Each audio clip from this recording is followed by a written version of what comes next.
Hey, yo! Happy Halloween, everybody. Welcome back for a special Halloween edition of Meseeks Sunday Showdown. That's right, guys. Nothing special about it. It's just the fact that it's Halloween. And the fact that we got Denominate hot ass on here on stream showing his face off. What's good, homie?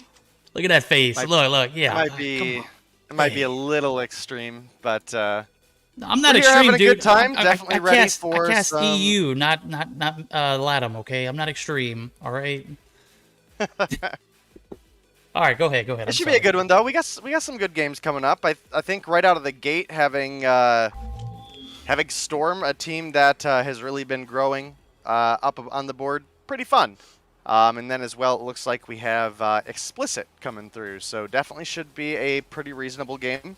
We've got some big names on both sides of the fence right now. I mean, you look at the likes of Solar, Snipes, Veteran, Beef Shorty, Nero from NYSL Mayhem, Bright, Yawn, Snicks, all from Storm, obviously. So definitely looking to be a good matchup.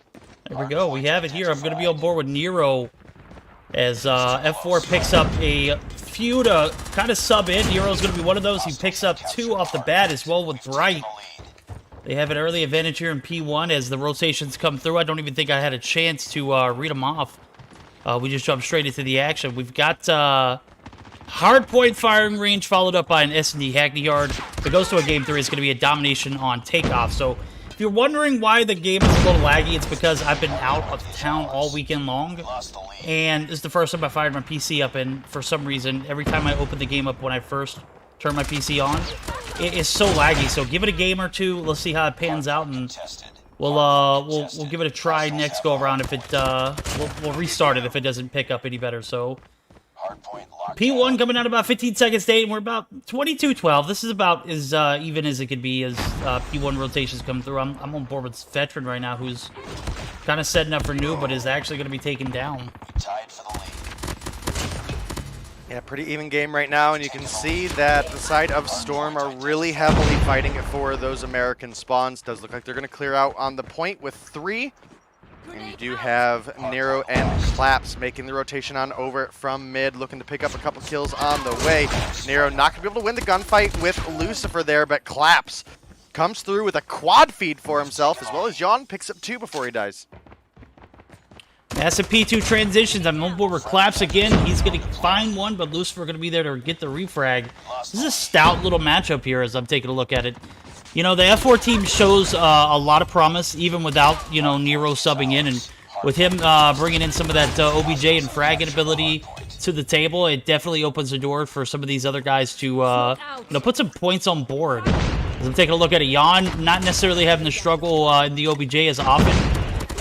He is going to be taken down. Lucifer, good God, bro. What are you on, man? 10 kills already off the bat, but 10 and 6 for him. The homie Shorty, we're not going to talk about it, Shorty. I know you're having a rough night. We won't even say it. Happy Halloween to you, though. As I'm taking a look at it, 70 points now have racked up from this F4 team, and it looks like they're going to continue to rack it up, as I do see P3 Trailer going to be the next point. They've already got the advantage there, too. Yeah, definitely been a big game for the side of Storm right now. They were able to pick up a really big P2, and you know, like I've mentioned before, on a firing range, your P1, P2, and P3 spawns are all going to be pretty favorable to the American side here, and they're continuing to maintain them. They do get broken on trailer, but look at the respawns coming through. They're pretty much right here, ready to go. We do have one kinetic armor gets popped and eventually dropped, but does look like Explicit are going to be able to hold this one off.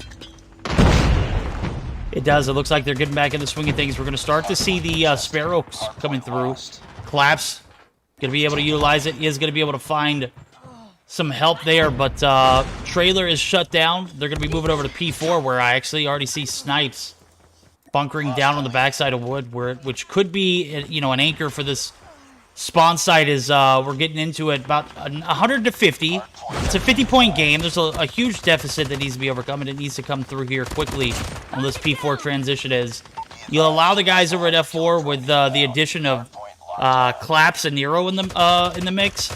You allow them the opportunity to get this retake early, and you're looking at a P1 potentially in the game. But Bright going to be coming through. Nero's actually going to come through on the front contest. He's going to be taking down Snicks. going to try his luck, is going to put one foot in and push right back out, and that's going to be Snipes fighting the raw end of a shorty deal. Veteran going to be able to get the refrag there, but a little bit of contesting back and forth, and F4 still have not yet to find P4 points yet, but this is ample opportunity for Explicit to rack it up. Yeah, just under 30 points between these two teams right now. It does look like Explicit have been able to make their hold here on wood, and are going to get the rest of the points coming through. Solar is able to come through with 2 with the Sparrow. Definitely a really strong utility operator on this map. And with those final couple seconds going over to the side of Storm, we're sitting just at about a really only like a 15-point difference at this point. So a good P1 or a good P2 could definitely make the difference here. Obviously, Storm, they're within 1 full cap of pulling together a win. Meanwhile, the side of Explicit, they need 1 full cap and a little extra. So really boiling down to the wire here, and Storm had a really solid P2 last time. We'll have to see if they can pull it together once again. Absolutely, as I see it, Shorty not only has redeemed themselves, but it's actually going to be bunkered down here on P1. As a matter of fact, the last time I checked it was 0-8 for Shorty. And is she on the come up right now? 11-15, getting back into the swing of things. She's on a 2 combo, is going to be taken down. Nero is going to be able to get the contest, but Nero is actually going to be taken down from Snipes. Doing a decent job of picking up some of that slack there on the OBJ. Snicks going to come through, and now battle for P2 is going to come through. This could make or break the guys over at Storm. As I'm looking at it, Explicit have a pretty decent hold on the point, and they got a plethora of score streaks to go along with it. I see a Predator missile, a Goliath coming through. I see, well, the Goliath is, yeah, the Goliath is for Shorty. Sun, or Solar, is actually going to have a lightning strike, as well as Lucifer, who's actually going to start utilizing some of those. I do see the lightning strike coming through, and now the point is going to be contested for the time being. 45 seconds on the point. Lucifer going to be able to pick up 2. That's going to be an easy break, and now they are sitting on a 20-point game finish, and they can very easily do it, as I see all of F4 spawning out. The TAC 5's not going to help. Clap's actually able to win that gunfight, but the second lightning strike comes through, and that is Solar getting credit for those. Nero going to do everything he can to bounce inside. The point is going to be contested with Snipes. Snipes going to get some help from Lucifer, and that's going to be game 1 coming down to the wire, 150 to 113. Hell of a turnaround after that P4 for the guys over at Explicit, as they had a pretty decent game there in the hard point. Yeah, definitely a big comeback for the side of Explicit, but, you know, we knew with the talent that they brought to the table, they had a real opportunity to win from the start. Veteran, Solar, Beef Shorty, all fantastic players on the team. You pair that together with Snipes, who I expect to pop off pretty well in the Search and Destroy coming up. And they have a real opportunity to close things in a 2-0 victory here if Storm don't show up in Search. And, man, if they're only going to bring this level of slaying power to Search and Destroy, I don't know if they're able to do it. Yeah, I don't know, man. I thought that F4 had this in the bag going into that P4 rotation. They had massive turnarounds from P2 to P3. Just wasn't able to get themselves on point for that P4 rotation. And, you know, you get a few points off that P1 that's not going to cut it. After all was said and done, the amount of score streaks that Lucifer and I believe it was Solar, the amount of score streaks that those guys had going into that rotation was ridiculous, bro. I was looking at least 4 or 5. Talking about holding out until the end. Yeah, those guys absolutely held that for a rainy day, as we're going to get geared up for this game number 2, as I mentioned earlier. It is going to be a Search and Destroy on none other than Hackney Yard. So, Hackney Yard S&D is going to be the deciding factor if we go to a Game 3. I have high hopes for Storm. They have played so very well here recently. Obviously, this is not their full roster. This is Nero, Clap subbing in. Snicks, Jan, and Bright are part of that core 5. And then we look at the side of Explicit, who, I'm going to be honest with you, I don't know what this team is. Is this like... I mean, they're obviously stacked. They got Lucifer, they've got Shorty, they got Veteran, they've got Snipes and Solar. I don't know who else is on their roster, but that's a pretty stout starting 5, if I don't mind me saying.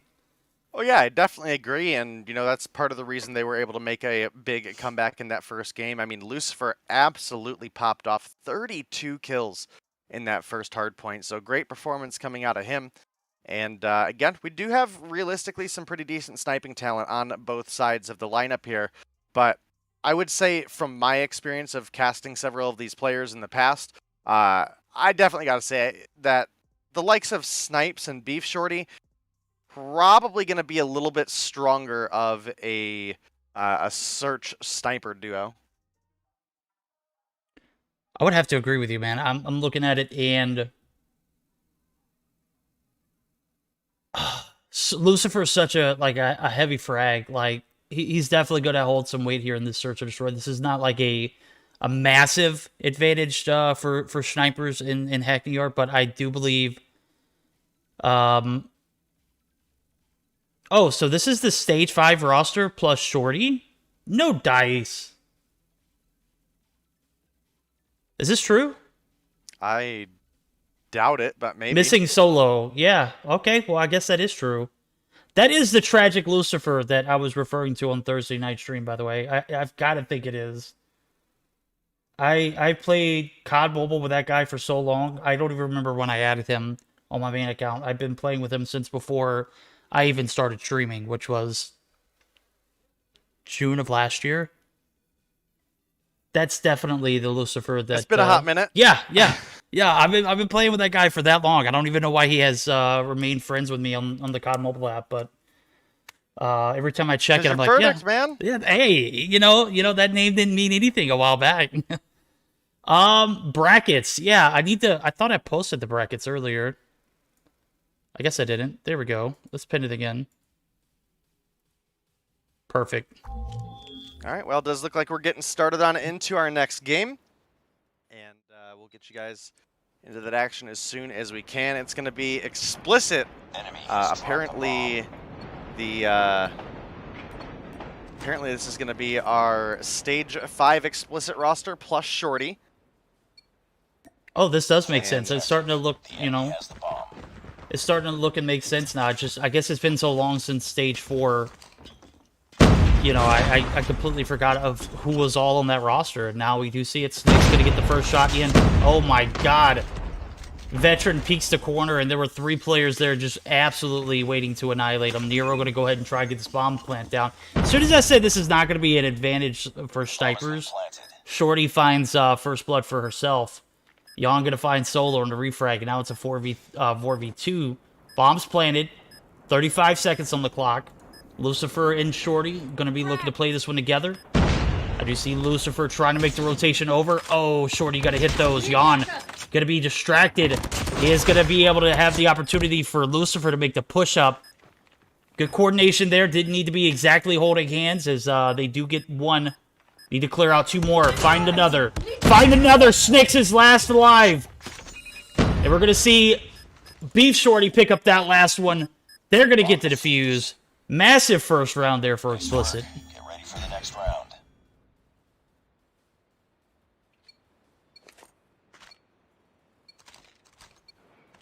Yeah, definitely a big round coming through for Explicit there. Shorty finding that final kill, able to secure the defuse. Definitely a great start for them. And like I said, I already gave them the edge coming into this search and destroy. And again, off to a great start. Yeah, definitely holding their own there. Sun or Solar and Beef Shorty going to combine for 2 there. Veteran going to drop in the background.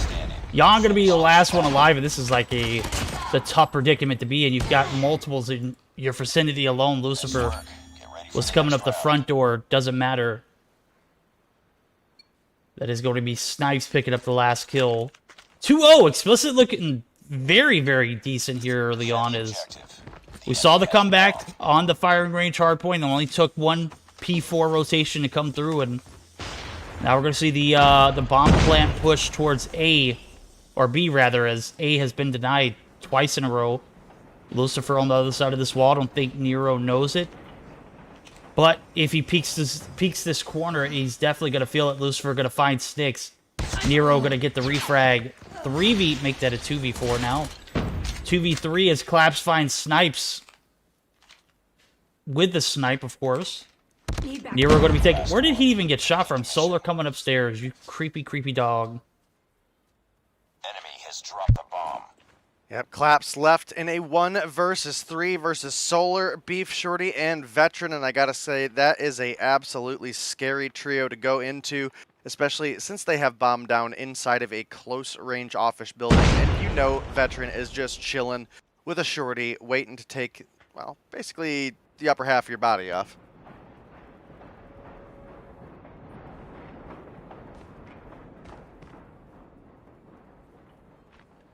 Clap slowly making his way all the way around the map. Bombs down, dude. Just go ahead and make the push in. They already know the bombs are there. They're camping it hard. Beef Shorty, good God. Nice work. Didn't even allow him the chance to peek the corner. Shorty OP. Ends that round. Claps even on the full-on flank. Was anticipated. 3-0 so far, and I got to start rolling with Day's predictions. When it's something like what he said, it's starting to click now. I'm starting to see all of this, you know, roster that is heavily stacked. Just absolutely abusing right now. 3-0. Snake's going to catch Lucifer. Lucifer was just playing with fire right there. Peeks around the corner. 3 of them trying to make it into this building. And finds one, but is taken down. And now we're going to see the push come through from the remainder of Explicit, who are slowly making that rotation over. As I say that, Shorty finds another. That's 6 on board. Good God. Solar finds one. He drops, and now it's going to be Yawn and Snicks at a 2v2 versus Snipes and Shorty. This is 2 SMG players. Yep, versus 2 snipers, possibly. Yep. Snipes, Shorty in hand, as well as the DOQ, if I'm not mistaken. Take a look at that. Yeah, we're down to a 2v2 at this point, Verdict, and this is a big opportunity for Yawn and Snicks to step up here. They both have a couple kills on the board, 3 and 4 respectively. They're up against Snipes and Shorty, who are sitting at 2 and 6. So, real opportunity where they could pick a kill here and then take the 1 versus 2 advantage, but it's honestly not going to be an easy one. But Snipes going to find one onto Yawn, and now Snicks left in a 1 versus 2 with Bomb Down and just a really difficult spot to do at a disadvantage. Yeah, I'm looking at Snicks, man, and I just don't see him making to this this bomb site in time enough to make anything happen out of it. As I say that, Snipes drops down. Could be some perfect COD timing, but you got to hit those shots. Beef Shorty does. Nice work. And now we've got a 4-0. This is going to be the last time the players over at Explicit are going to be on this defense, which they have been playing so very well, as a matter of fact. Could be looking for a 6-0 shutout here. Got to, you know, get this 5th one first, but I don't see anything that is changing on the side of F4 right now. As a matter of fact, if anything, they're just you know, going through the motions, and that's not gonna cut it when you're going up against guys like Explicit. So, Clap's gonna go ahead and get the bomb plant down. We are gonna see 3 players left for F4. Shorty and Snipes yet again in a 2v3 situation. Snipes actually not gonna be able to win that gunfight. That he finds himself in the bottom portion of P1 area. Shorty takes 1 shot, misses, but her location is going to be given away as Snake's going to be making the rotation back towards the bomb plant, and Snake's going to be able to hit those, and I might have ruined it for them, bro. I was talking about a clean 6-0, and sure enough, as soon as I mentioned that, they drop around. Wouldn't shock me at all for me or you to cast a curse to any of these teams, and you know, just kind of unfortunately happens sometimes. And you know, here we are switching sides. It's now going to be a big opportunity where maybe on the defense, the side of Storm can pull through together with a couple picks. Maybe they're able to take a little bit of momentum and bring it back. But if not, I mean, it is Explicit absolutely running the table right now. None of these rounds have realistically been close except for the one that came down to a 2v2. And just not a whole lot you can do up against a team like Explicit who capitalize on your mistakes so well. But it is going to be a 4 versus 3, but then the refrag comes through, another 2 come through, 2v2 with 20 seconds on the clock to pull together a defuse. They do take down Beef Shorty. Now Solar left in a 1 versus 2. He is going to get sights and stop the defuse, but the kill on Bomb, the defuse going to come through just in time, and Snicks able to clutch up in a big way. 2 seconds to spare. Going to cushion the blow a little bit. It's not bringing them back into the game, but at least the side of Explicit aren't on match point. You're absolutely right. You know, that last round, the last opportunity for the defense to come through for Explicit. Grenade out. A couple things were off that round for Explicit, but nonetheless, I still haven't seen a completely composed push or hold here from the guys over at F4. As a matter of fact, it kind of is like what you were saying. They're just buying themselves some more time, cushioning the blow. They're definitely in the potential of getting 2-0 here, and I believe they realize that, and they're just going to be playing as cautiously as possible. Bright actually going to be caught on the transition here as a well-executed B bomb plant comes through. 28 seconds left on the clock. Snake's going to be in some dangerous waters, and Snipes is going to be able to take him down. Bright in a 1v5, has 1 kill on board. It's not looking likely. 17 seconds, there's no dice. This is happening. Veteran going to spot him. Picks up his third, and that is going to put us at match point. Should have listened to Day in the pregame lobby. There was a lot of, you know, knowledge that he spread throughout, and pretty much everything he's put on point has been completely accurate. So 5-2 now as Explicit looking to clutch themselves the second round here. Yeah, definitely looking to, and you know, this has been a big game for Beef Shorty, who's sitting on 9 kills right now, 9 and 2. One of the players that we definitely gave a big shout out to at the beginning of the lobby. She's been nuts as far as like a rookie to the season, right? So definitely have some big performances ahead of us. Does look like a 5-3 is going to come through for Storm here, but again, they're kind of in a position where they can't afford to make a mistake here, and more importantly, they cannot afford to let Shorty live. So that's going to be a big one in these upcoming rounds if they're able to get a pick early on, as well as Solar, who's been popping off. And he was one of those players that was a large factor of why Tribe ended up falling out of Stage 4. So they've got a lot of slaying talent for Search in their lineup here, and they've got a big opportunity, but Hackney is a little bit defensive favoring in this map. So it's now 2 versus 2, not a lot of time left in this game. Bomb is down, but it's not down in a unforgivable position, so definitely still an opportunity for this to go either way. Yep, and I see Yon actually topside. Gonna hold the push off from this B bomb site, but Lucifer actually going to be the last one alive. Is going to be able to rotate and collect this bomb. Could make an easy push towards the A site, but ultimately I think he needs to find a pick before he makes a commitment. So is going to be able to clear off the top side of this building, and got to give it to the guys over at F4. They came into the search and destroy down heavily in the 4-1 flip and have been doing everything they can to prolong this game. Now pressure's going to be on. 10 kills on board for Lucifer. Claps 7. Yawn 5. It's a 2v1. This should be a an easy 1-for-1 trade, but as soon as I say that, Lucifer comes out swinging like a mad dog. Shots are going to land, and that is going to be it. Game's over. Wow. Way to put fate into your own hand there, Lucifer. Catch both of them lacking out in mid. Rotation's not on point. As a matter of fact, they were about as sloppy as they get, and Lucifer just made you pay for it. So, GG's.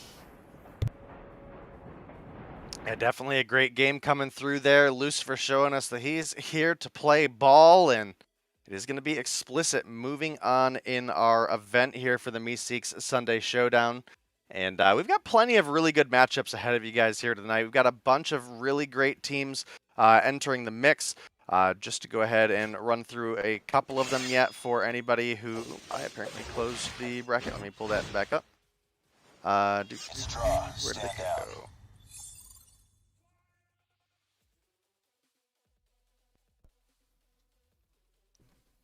Here we go.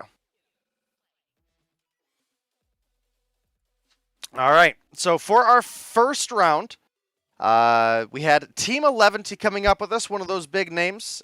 We do have the likes of Zygnus playing here tonight. Obviously, Storm, F4, Explicit, Seminole. We've got a Wicked team joining us. Lux Eterna coming through. Status Quo. So definitely a lot of talent on the line, and could realistically go any which way as we move on through the night. Obviously, matchups like your Cygnus versus Seminole possibly coming up are going to be some big ones. We might have 11T versus Status Quo, Devious versus either one of those teams. Lux, obviously a team that has had some varying success in the past, and I'm here for it. Isn't Big Ballers NYX, isn't that your Mobile Mayhem women's team champions? NYX is, but I don't know if this is the same team. Gotcha. I did see Aerith actually registered, and I did see Lydia as well, so I don't know if it's 100%. Could be then. Okay, well, there you go. Well, that's interesting.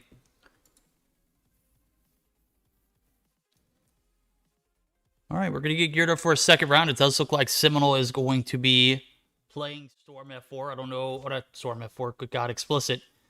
I don't know if that's the game that we're going to be on for next game, or next series. Let me take a look at it. As a matter of fact, while we're getting everything collected, I did see somewhere in chat that Tribe didn't have 5 for tonight, so Marshy and Bolo will be playing with Seminole. So, GG's. That's a stacked team. Now, is Bolo actually going to play, or is he going to coach? That's my second question. That's a question I don't have an answer for. There we go. Do you think are we taking a short break to get into the next game?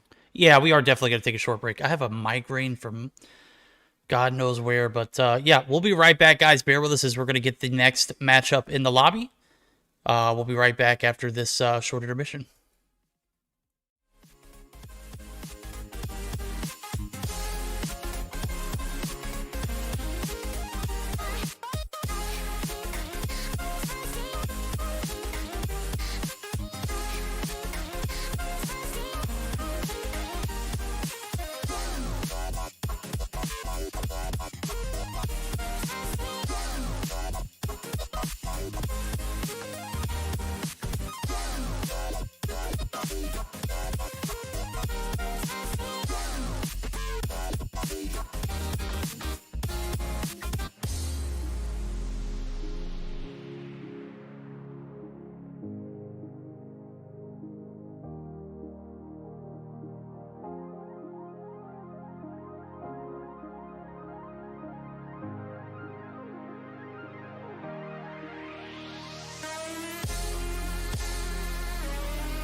Invincible.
Sorry, I had just a bunch of food in my face. All right, guys, we are back live. I hit that transition button. I was like, Day, are you there? Hello? Hello? All right, just let me know when you get back. And as soon as I hit the transition button, oh, I'm sorry, I was stuffing my face. No, Yeah, sorry about that. I can't be mad at that, dude. It's Halloween. You gotta eat, you know? We've got players from both teams in the lobby. They look like they're ready to go. As I'm looking at it, Solar, Lucifer, Stipes, Shorty, and Veteran going to round out the explicit roster. They're going to be taking on a pretty stout one. Probably, is this like an old tribe roster minus Jez? Is that what this is? That's what it's looking like, right? That sounds right. Oh, man. Bolo, Slothy, Vague, Jez, Marshy. It's an OP squad. Yeah, absolutely. Absolutely, as we are going to get geared up for best of 3 to start up. Ashy and Lopez, you guys are OP, bro. By the way, thank you for the cast. Thank you for the subs and whatnot. Was trying to get my stuff together and allowing Day the opportunity to stuff his face while we were on break. And sure enough, you guys hit me with some great stuff while we were not live, so I appreciate you guys. Summit Hardpoint is where we're going to start things off. Standoff S&D.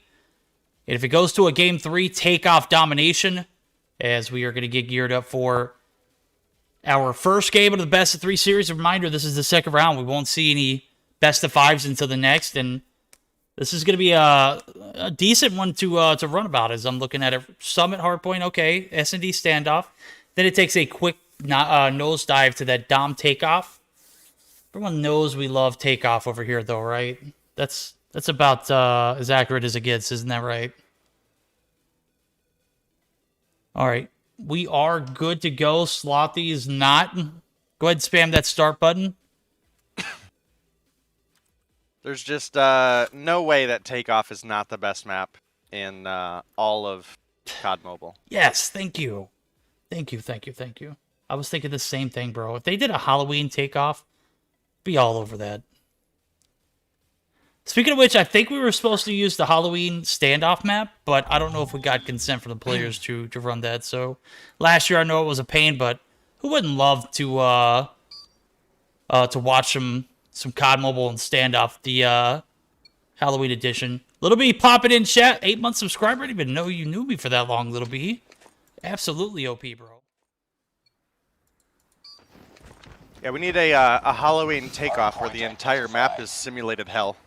I don't think I could have said that any better. All right, P1 going to be opened up. Summit. It's going to be a bloodbath. Slothy and Jez taking out some shots. Slothy going to be able to stay alive. Is going to be able to find one in Solar. 2 kills on board for him. And now the push coming through from Lucifer, who was very OP in the first matchup. He's going to have his work cut out here for him in game or series number 2. This Seminole Tribe combo is just an absolute lethal one. As I say that, Vague picks up 2 for himself. Is going to be able to tag team up with Jez, who actually finds his 3rd. And everything perfect so far for Seminole, but Explicit has a bit of an uphill battle, as I do see the rotations for P2 coming through. This is a big L for the guys over at Explicit. Yeah, so far it looks to be the case. We do have about a 45-point lead right now, and this is definitely to be expected by... I mean, honestly, this is like old Trial. So definitely a great one here. Vague coming through, obviously, is typically going to be one of your top fraggers, but now you add Bolu and Marshy in the mix, and my goodness, it's kind of hard to say what could go on here. Right now, Bolu is having a pretty slow start. 1 kill on the board. Vague sitting up at 8, just fragging out on the side of Seminole right now. Yeah, I mean, it's kind of slim pickings when all the homies have, 5+ kills. Marshy actually on the... Oh my god, Bolu picks up 2 to redeem himself and some OBJ time. Solar going to be there on the contest. Solar's going to get hit fired. And that is going to be Seminole racking up the points here, uncontested in P2. This is a tough one for them, as we do see about 80-point lead or 70-point lead going into this P3 transition, as Catwalk has been everything but good to the guys over at Explicit, as well as P1. So this is a tough one to watch, bro. 13-5 for Vague, who's got a Sparrow now, is going to be able to hold spawns, and this is exactly what you don't want if you're Explicit. This is a massive P3 that you need to get back into a, competitive scoring. It's ridiculous right now. Seminole almost up to 115 points only for the guys over at Explicit. That'll just pretty much paint you a picture of what's really going on here. Yeah, I mean, this is a pretty one-sided match right now, and, we do know that this Seminole lineup / Old Tribe lineup is pretty solid in the respawns, but we'll have to see what they bring to the table for Search and Destroy, because one of the things we've always mentioned about Tribe has been they're not super great or consistent in Search and Destroy, but 2 of the players on that team that are pretty consistent is going to be your Bolu and your Marshy. So you add that into the likes with Slothy, Vague, and Jez. I don't know, man. That could be an incredibly difficult one for the side of Explicit to deal with here. Yeah, Sloshy should definitely give these guys a run for the money. As I say, that Snipes actually going to take out his last Sparrow shot. 12 on board for Snipes. Putting up some numbers, but obviously not getting that collective effort that you need here at a Hardpoint Summit. This is one of those maps that can get out of hand real quickly, as I'm saying that the break is going to come through, and it does look like Vague is going to be able to get in the objective, as well as Marshy, and they only need about 10 more points. Marshy's on the opposite side of the map, never mind. The break comes back through for the guys over Explicit. I was just trying to, track everybody. There's a Goliath on the ground and no one's picked it up. Let that tell you what's going on here. Goliath? What Goliath? We don't need no Goliath. Goliaths are stupid, like nukes. Marshy, 2021. All right, Ashley came through a chat. We'll drop cash bang if Explicit wins. Keep your cash bang because Explicit's not winning this game. They might win the next one. The Search and Destroy should be an interesting one. We saw how dominant their performance was in the Search and Destroy earlier, but you know, thinking back to the hardpoint, as a matter of fact, they kind of played subpar at the beginning.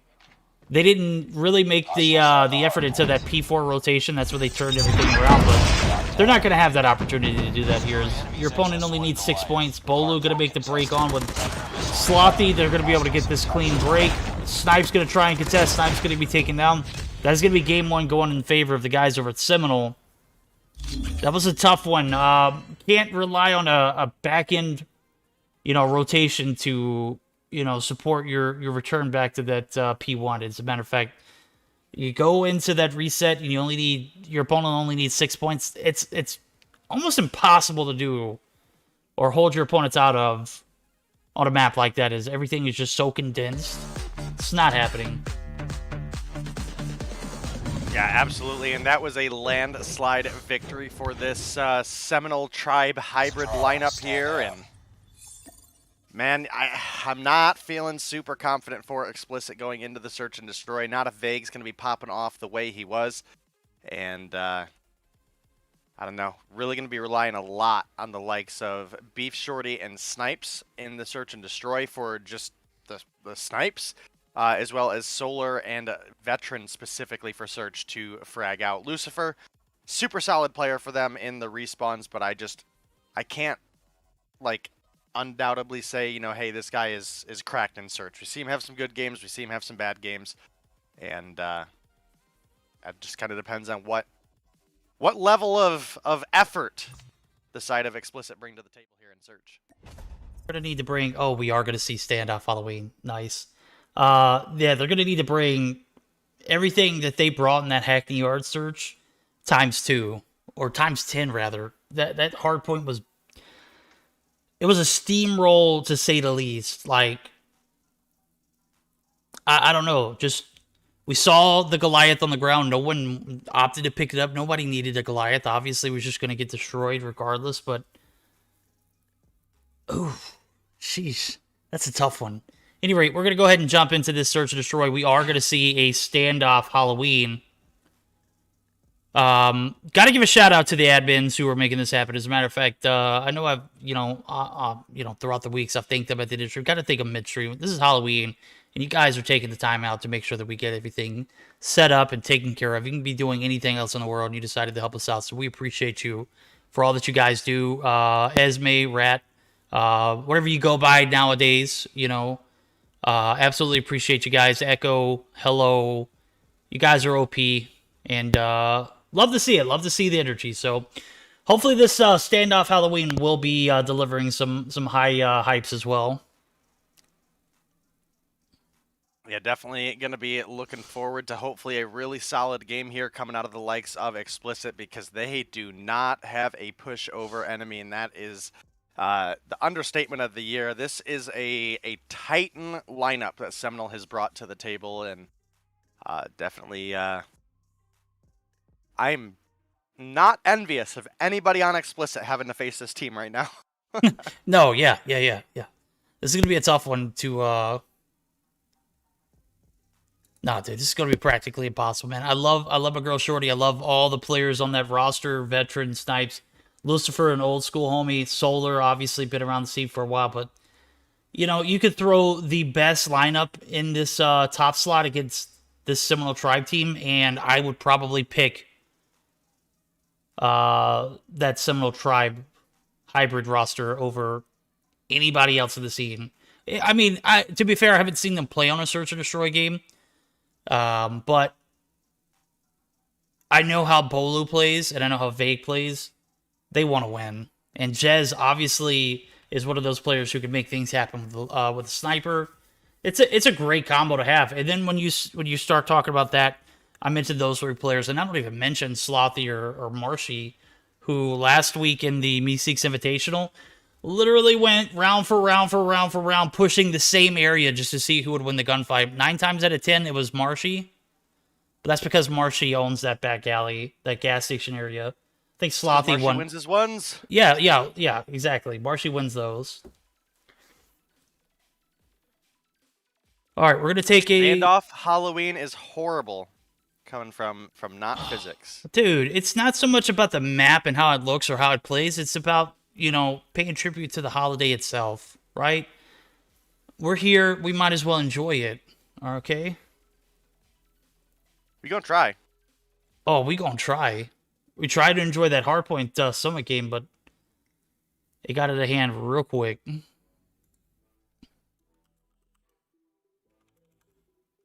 At least it fit the theme, right?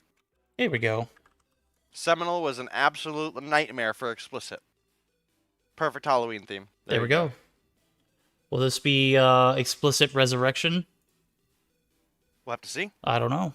It very could, you know, possibly be it. This is obviously, you know, last year we had a situation where we were able to play on Halloween standoff, and the results were mixed. You know, players obviously didn't like it for the objects that are in the way it messes up their movement. I think some of the others talked about what else was I reading? Let's see.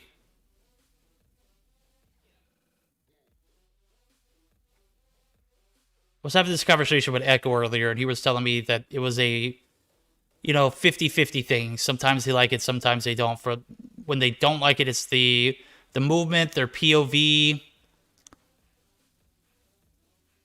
I'm not 100% sure. We'll see.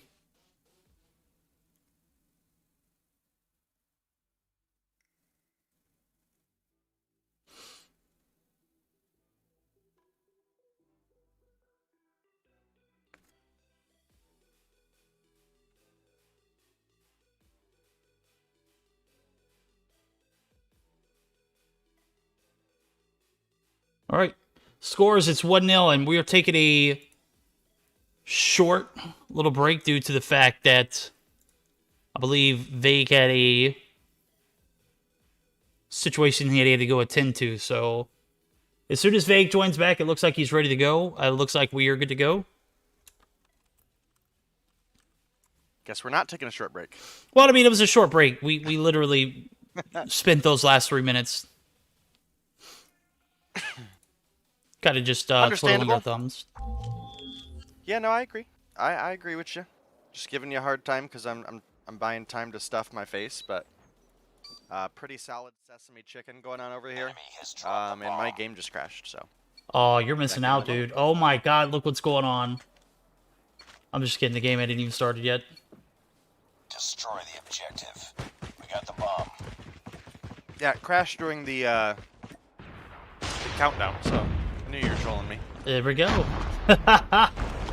All right, we're going to be on board with Shorty, who's going to be owning this back alley. We're going to see the push come through. Jez actually going to be taken down first. Lucifer picks up one. Snipe's going to pick up one with the back alley push. That's going to leave Slothy and Vague in a 2v4 now, as I just saw Slothy actually teabag one of the players that he killed. Shorty takes down Vague on the rotation. And now it is a 1v4 nightmare now. Resurrection in favor of the guys over Explicit. Shorty going to come through on the pinch. Well played. 1-0. Early advantage going to the guys over Explicit. They need every bit of it, though, based off of how well that how not well the hardpoint didn't go. Defend the objectives. Yeah, you're absolutely right. I still can't see anything, so you're gonna have to bear with me. I got you, bro. I got you.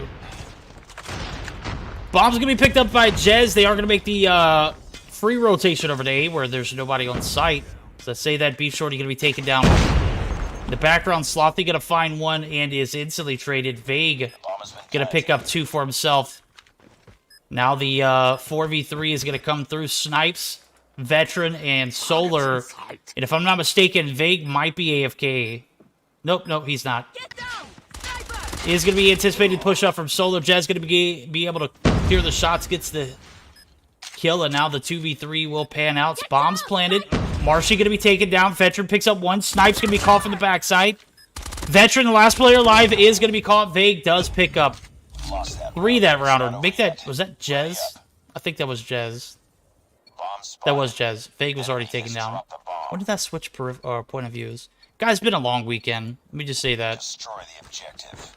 That is not an excuse for how I, how I just sounded, though.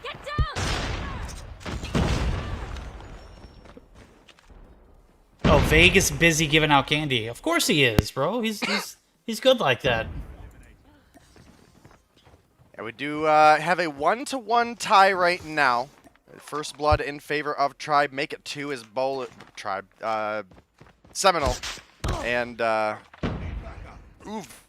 Veteran as well. Assist going over to Jez. And a couple kills come through strong for the side of Seminole, but Snipes and Lucifer do pick up a couple big return frags onto the likes of Vig and Slothy. Bomb plant does come through for Jez. It's going to leave us with about 35 seconds on the clock. Snipes able to pick up one onto Marshy. That's going to bring us into a 2 versus 2 with about 30 seconds to go. And Bolu going to take that saving grace away from the side of Explicit. I don't know if there's time. Yeah, Snipes going to get picked up Lost anyway. that round, but it's not over yet. Ready up. Bomb spotted. Enemy has Alrighty there, 2-1 for the Seminole Tribe hybrid lineup. destroy the objective. We got the bomb. Vague 3 on board.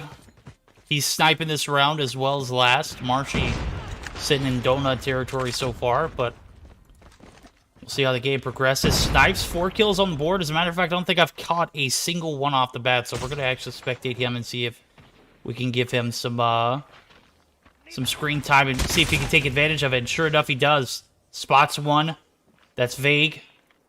Biting Dust. This could be a round-tying S&D round for the guys over at Explicit.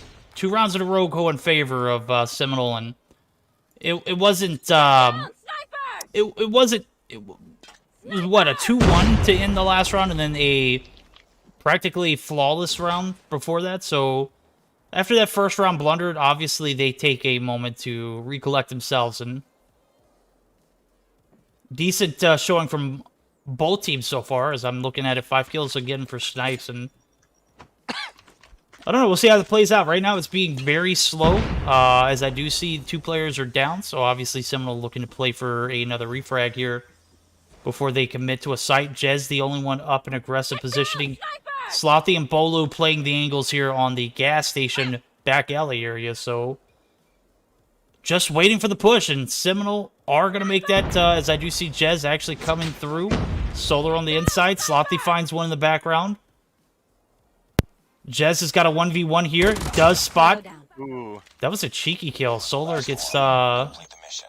just absolutely wiped there, but now it's a 3v1, and shots are going to come through. Snipes going to pick up his 6th. Get ready for the We're next going round. to the 5th round, all tied up.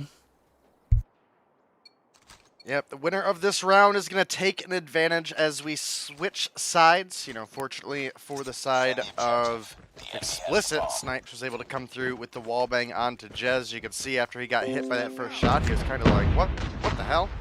And sure enough, before he could even react, the second shot comes through, picks up the round win for them. Lucifer able to come through with 1 onto Slothy, but Marshy comes through with 2 of his own. The 1-for-2 trade in favor of Tribe here in round 5. Tribe, Seminole, they're the same thing, right? Oh, Bomb has been planted. look, when I look over at the lineup, Yeah, the when you see first person Bolu is and Marsh, Tribe, yeah. Bolu, and Yeah. this is the old Tribe lineup, though. Like that's the other thing. Yeah, you're absolutely right. With the addition of Jez, who has 4 on board, takes shots towards the barrel side. Veteran finds one in Marshy. Marshy just can't seem to get his feet on the ground in the search. As I say that he has 2 on board now. Veteran going to be in a 1v2 here. Push comes through for Seminole. 2 on the front side. Jez going to be able to take some shots. Veteran not going to be able to capitalize as both players kind of spread him thin there. Now Explicit going to be down 3-2. Bomb spotted. Seminole have the advantage. Explicit still looking much better than they did in the hardpoint. As a matter of fact, 10 times better. As I'm looking at the KDs, you know, everything looks in line. Snipe 6 on board. He's picked up some big kills here early on. Beef Shorty finds their 5th and starting to turn the heat up. Vay going to be there to contest. Barrel Sight isn't actually going to make the push up. So, Solar actually finds Jez in the background. And I got to give it to the guys over at Explicit. They are finding these early frags. early enough in the round, but I don't know if they are going to convert that, as I do see Veteran actually going to go get the bomb plant down. Marshy going to hold off the push from the backside. He's going to be the last one alive. Jez Yep, was and in that's gonna Tribe? be a solid round. Yeah, Jess was in Tribe. Oh, this damn. is the old Tribe lineup from before the age restrictions came in. Defend the objectives. They have the bomb.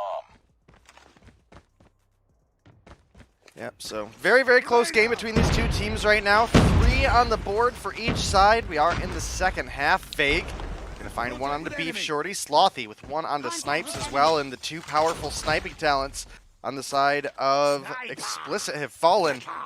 Veteran, he finds Slothy, but Bolu immediately finds the refrag. And the 4-2 advantage gonna be in favor of Explicit. Not looking good. Not at all. Obviously, I didn't know what I was talking about earlier. I didn't put 2 and 2 together. I obviously forgot completely about Jez being in the roster for that Tribe team. So it's been a minute though. So you got to forgive me. My old mind doesn't work as fresh as you younger kids and whatnot. So Verdict tried to make excuses for his lack of knowledge. Solar's going to get pushed by Bolu. Actually, Bolu going to be able to win that. Bolu loses Marshy there. Vetra going to be left on his own here as the push comes through. He is going to fall back. He has a bob in hand. That's the only thing he has going for him here in this spectacular map. Bolu going to be able to peek the staircase. Going to give away his location. Now you're going to see the numbers come through. Bolu going to be able to finish the shots. That's going to be 8 for him. 4-3 fashion now. The guys over at Seminole Tribe kind of popping off. Yeah, I mean, it's still a very close game. This one could absolutely go either way. We're only sitting 1 round between these two teams right now, and by no way, shape, or form have many of these rounds been a blowout. I think there was like 1, maybe 2 rounds where, you know, one side was in a 4v1 advantage, and I think that was pretty much 1 apiece, and the rest of them have all come down to be pretty close, you know, 2v2s, 1v1s. Slothy gonna find first blood this round, gonna pick up Snipes. Veteran gonna find the refrag onto Marshy, barely escaping, but Jez, oh, he doesn't all the way peek the corner there and ends up getting taken down, but Slothy able to pick up a refrag, and once again, we're in a 3v3 situation between these two teams. Lucifer probably needs to make a commitment to one of these sites. I say that Slothy actually takes down 1. That's going to be Veteran. Lucifer's sites are going to be spotted as well. Now the push through this broken wall area is not going to favor Slothy. Shorty, on the other hand, might be down and out. Actually, as soon as I say that, Vade comes through and cleans up 1. The shots, oh my god! Shorty jumps out the window, and without even a hesitation, just hits that that scope on 1, and now it's going to be a 1v1 Bolu and Shorty. Shorty is going to go ahead and plant the bomb. 42 seconds on the clock. Bolu going to be making the rotation through the bottom side of Granny's. Going to opt to push out now. Spooktacular Halloween map. Love it. The pumpkins all around. 25 seconds on the clock. Shorty still in similar, or actually the same exact spot, so he's going to be able to hunker down on this bomb side. Bolu going to make the push up, is going to fake plant, or fake defuse. Bolu is going to go ahead and get the kill on her, and that is going to be our Seminole Tribe taking the 5-3 lead, now on match point. Yeah, Explicit in a pretty rough spot. I do think Shorty maybe misplayed that a little bit. With the area that the bomb was planted, she had a little bit more opportunity to play top window and mid and be able to pick up the kill from there. But ended up pushing up and unfortunately lost the fight to Bolu, who had the MX-9 in hand at that point in time. And you know, you look at the lineups that we have here, and I think everybody pretty much right from the beginning would have said that Tribunal here had a pretty distinct advantage.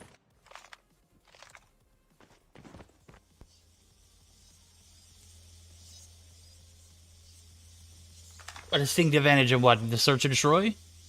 just flat out skill across the board at this point. I mean, you you can't got good deny players that. on Yeah. both sides, but like you look at the consistency, you look at the achievements, the accolades that these two teams have been able to bring, specifically the individual players, and I mean, this Seminole lineup is just a star-studded all-star team that has come through and won Mobile Mayhem's seasons in the past. And while Explicit bring a lot of talent to the table, it's just not quite as refined. The teamwork and the synergy is just not quite as there. And that's definitely a big factor on why they've been struggling the way they have. I mean, you probably said it the best that anybody has. To be honest with you, this team, regardless of not playing together on a structured team, I swear these guys play together all the time. As a matter of fact, Bolu coaches for the Seminole roster wanted to get in the VCs last week, if I'm not mistaken. Or not last week, but the week before last. Lucifer going to be left in a 1v2. Bolu's going to make him pay, and Slothy going to be able to get the defuse. These guys just have that great teamwork and synergy. They've got great gun skill to go along with it. Bolu dropping 10. 6-3 win, and that is going to be Tribunal moving on to the semifinals. Should be an interesting one. I'm not a betting man, but if I was, I would probably put it on this team to win.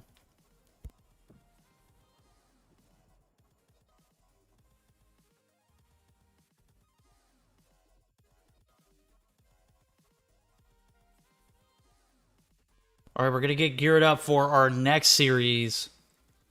As I've just taken a look at it, Explicit dropped 2 to Seminole. They're going to be moving on to the semifinals on the opposite side of the brackets. Lux and Cygnus Esports have yet to play out their best of 3. And then on top of that, oh my god, Lethal War beat Devious in the first round, 2-1. RIP. So Cygnus is on Gilmania's channel, right, or on Meseeks Mobile Goals channel right now, and it looks like they are beating Lux. So it looks like Search and Destroy 6-5. So, Hardpoint was 150 to 133. Trying to get a gauge onto where this matchup could actually land, because this is probably... Dang, we're not going to even be able to cast this either. That's tough.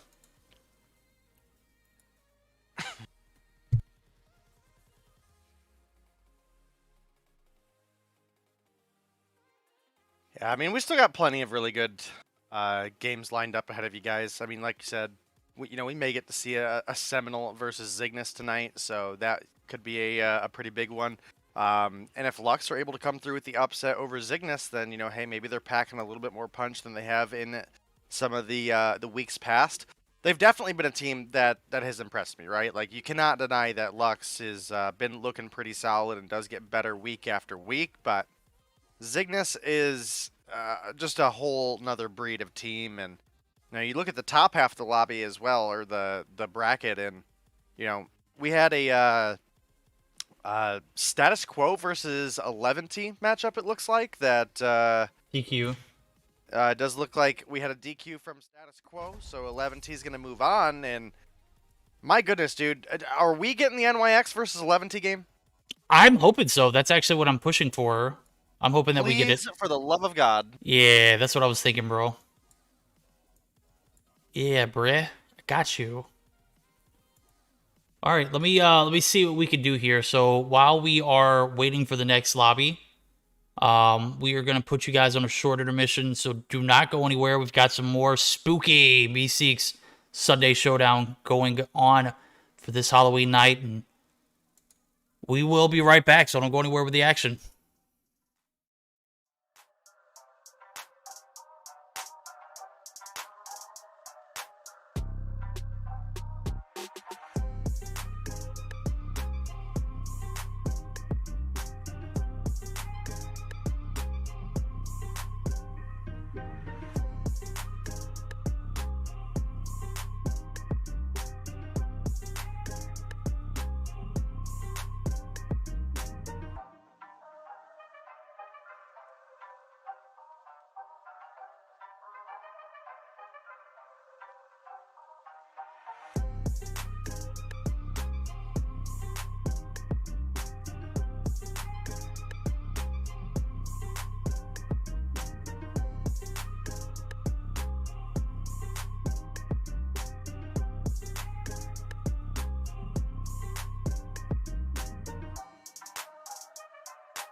Going into the 11T game, 11T versus NYX. I think, okay, so guys, Bolo, thank you for the raid, guys. 100% appreciate you.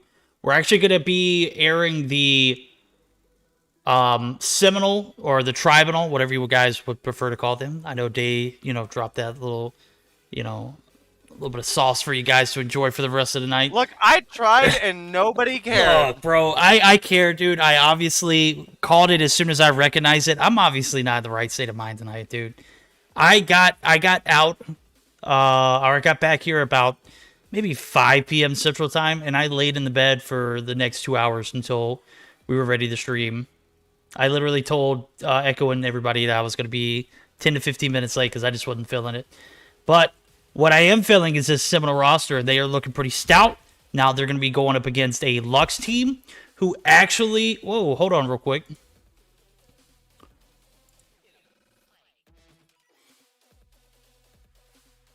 Okay, so we have a situation off stream that is being handled too. So we're going to still be streaming the Seminole versus Lux or whatever the case is for that side of the series. And I believe the Meseeks Mobile Go channel, which is being headed by Gilmania, who would normally have it on his channel. This month we had to put it on the Meseeks channel. Or this week we had to put it on the Meseeks channel. We are going to have the 11D and NYX matchup, which, granted, I don't care which matchup I get. I love to see the NYX team and the 11D teams duke it out. But due to the fact that Gil speaks Spanish, it only makes sense for him to be on the 11D side of things to be able to handle everything. So, bro, Gil gets to have all the fun. I know, man. We can't have nothing nice, bro. We can't have anything nice. It comes to my channel. It's just like, I appreciate Bolo coming through with a raid, man. I absolutely applaud it, man. I love the Seminole mix-up what you guys got over there. Absolutely OP. I came into his stream a few days ago. We were talking back and forth, dude.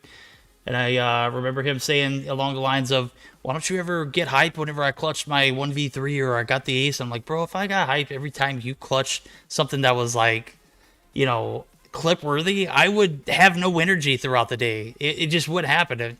Bolu always putting up nasty clips, so... we are dealing with this situation off stream first, and oh boy.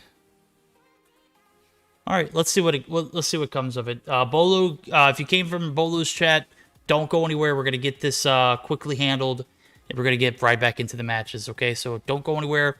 Maybe the next 2 or 3 minutes, we'll get our act together. We'll be right back.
All right, guys, while we are waiting for this next series, which obviously has been in a bit of delay, we're going to be spectating the Meseeks Mobile Go channel, which has Gil casting the 11E and NYX series. So it's a best of 5, and to my knowledge, it's a 1-0 in favor of 11E. So we're going to have this on display for you guys to enjoy while we waiting. So 1-0 off the rip. Does look like NYX has a pretty decent search and destroy game, if I'm not wrong.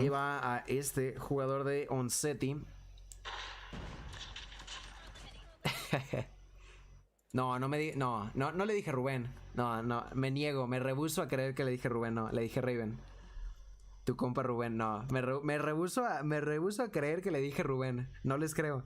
No, al menos no lo noté yo, me rehuso. No, me están troleando. Dicen por ahí que si no. Also, Day, it still shows you as grouped. Que si en mi corazón no fue así, no pasó. Así de fácil. That is because I am Pero grouped. bueno, continuamos con Tiburón 5, que intenta ir por la baja. Yuji no logra llevarse a este rival. Está intentándolo siendo precavido. Se va a encontrar un rival más de frente. Se va directo por la baja en contra de Lidia. Consigue aniquilarlo. Lidia acaba de morir a manos de Tiburón Sin. Tiburón Sin en 1 contra 2, pero únicamente le quedan 25 segundos en el reloj. Está intentando ir por la bomba, parece ser. 16 segundos en el reloj. Tiene que tener mucho cuidado, pero a ver qué tal. Tiene la escopeta en mano, se encuentra el primer rival. Va a ir de cara en contra de él. Por la zona izquierda también lo pushea un rival más. Saca la escopetilla, pero Agabu ya estaba lista con su MX9 y va a ser el 2-0 en favor del equipo de Big Ballers. Si no te acuerdas, nunca sucedió. Así es, Boom. Totalmente de acuerdo.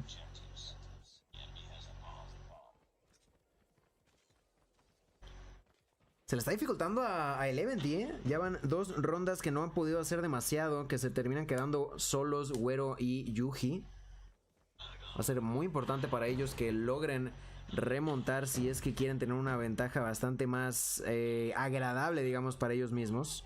Pero y es que en estos momentos por fin logran tener la ventaja numérica 5 contra 4. Pelón aprovecha e inmediatamente se va a plantar el dispositivo explosivo defendido por ese sistema Trophy. Vamos a irnos con Aerith, la jugadora del momento, la MVP de su equipo en la partida anterior. Va a estar usando el francotirador Locus en este momento.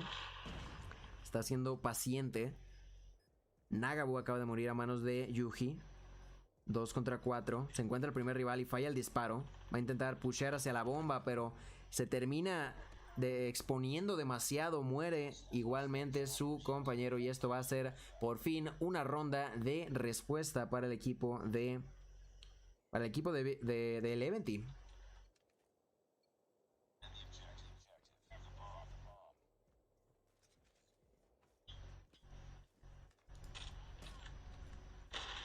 Uy, primera baja ahí para Sai. Sai que se lleva a Chagabu. Pelón que muere a manos de Lidia. Vamos a irnos con Güero. Tiene un rival de cara. Se lleva la baja en contra de Lidia. Venganza para el Eleven. Tiene de nueva cuenta la ventaja numérica. Muy importante para ellos. Nagabu que se lleva a Yuji. 3 contra 3. Güero que tenía un rival muy cerca. No lo vio al principio, pero logra ahí llevarse la baja al final en contra de Incroyable. Vaya nombre, Incroyable, cómo no. De nueva cuenta, aquí estamos con Aerith, que conecta ese disparo en contra de Sai. Igual a la contienda, 2 contra 2. Van a plantar la bomba. Están defendiendo Nagabu y Güero. Nagabu que se lleva la primera baja. Agabu que quiere responder. La señorita Aerith que quiere llevarse esta ronda en favor de su equipo. Están danzando en esta zona del anillo. Se encuentra el rival de cara, conecta el disparo, lo aniquila, desactiva la bomba. Y Big Ballers ya tiene la ventaja de 3-1.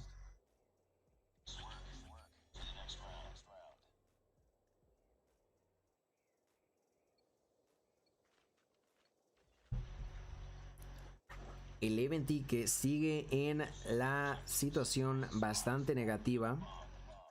Se le está dificultando mucho este enfrentamiento. no es para nada lo que vimos en la primera partida, donde cuando estuvieron 5 contra 5 al menos, fue una igualdad prácticamente absoluta. Incluso cierta ventaja para... Bueno, sí, cierta ventaja para Big Ballers.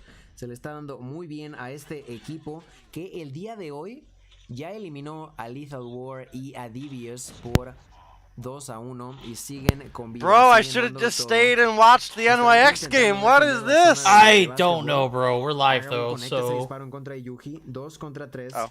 Yeah, Güero que we're toma la good. We're bomba, just pero spectating. Hi, games. guys. se encuentran en Yeah, we're desventaja actually... numérica. Cygnus is out. El Cygnus is out. Lux is playing. no está teniendo la So it is partida gonna be que Lux quiere. Cygnus and- is out and Lux is playing? Yep. Güero que sigue And I don't know esperando what the Yo. ruling on that is, esta zona de but escaleras, mientras guys, que bear with us Sai as we're gonna go ahead está and get those defendiendo el teams in the ángulo lobby and opuesto get con este our francotirador best of en el 5 que ready for falla you su guys. primer disparo. Falla su primer disparo y se da cuenta de que también tiene un rival por la zona media del mapa. Está danzando en esta zona de bar. 50 segundos en el reloj. Se lleva ese francazo en contra de Incroyable. Incroyable que cae. 2 contra 2.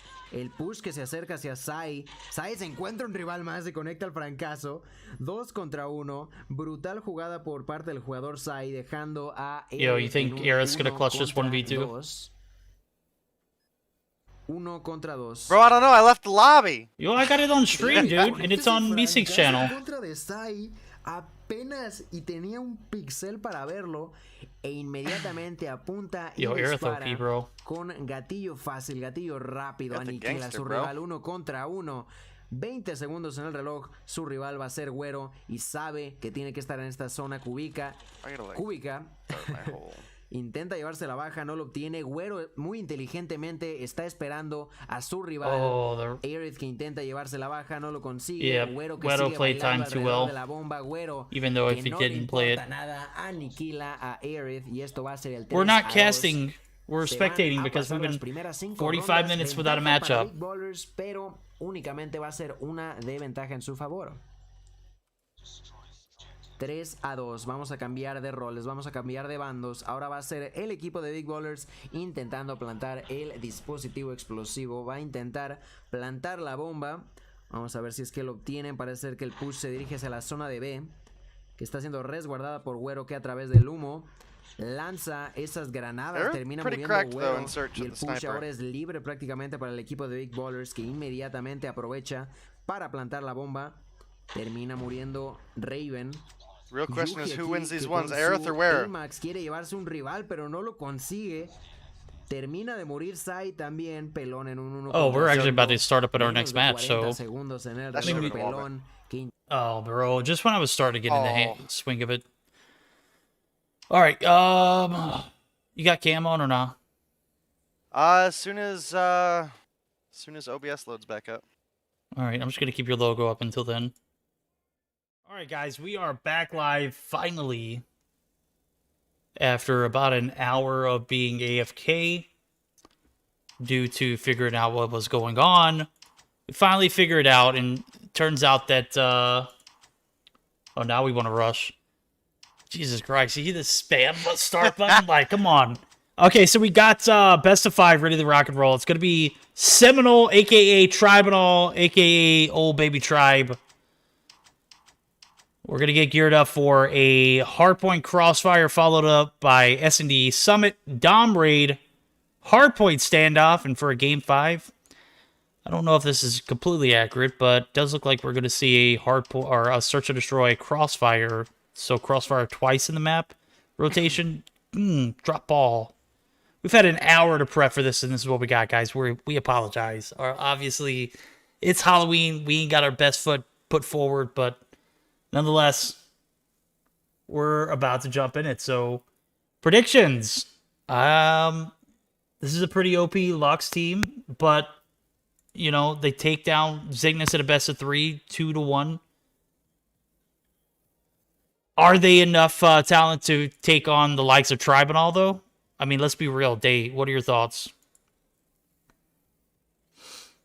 I mean, definitely going to be a interesting matchup. Obviously, with the likes of this Tribunal roster, they seem to look pretty unstoppable earlier, but we'll have to see.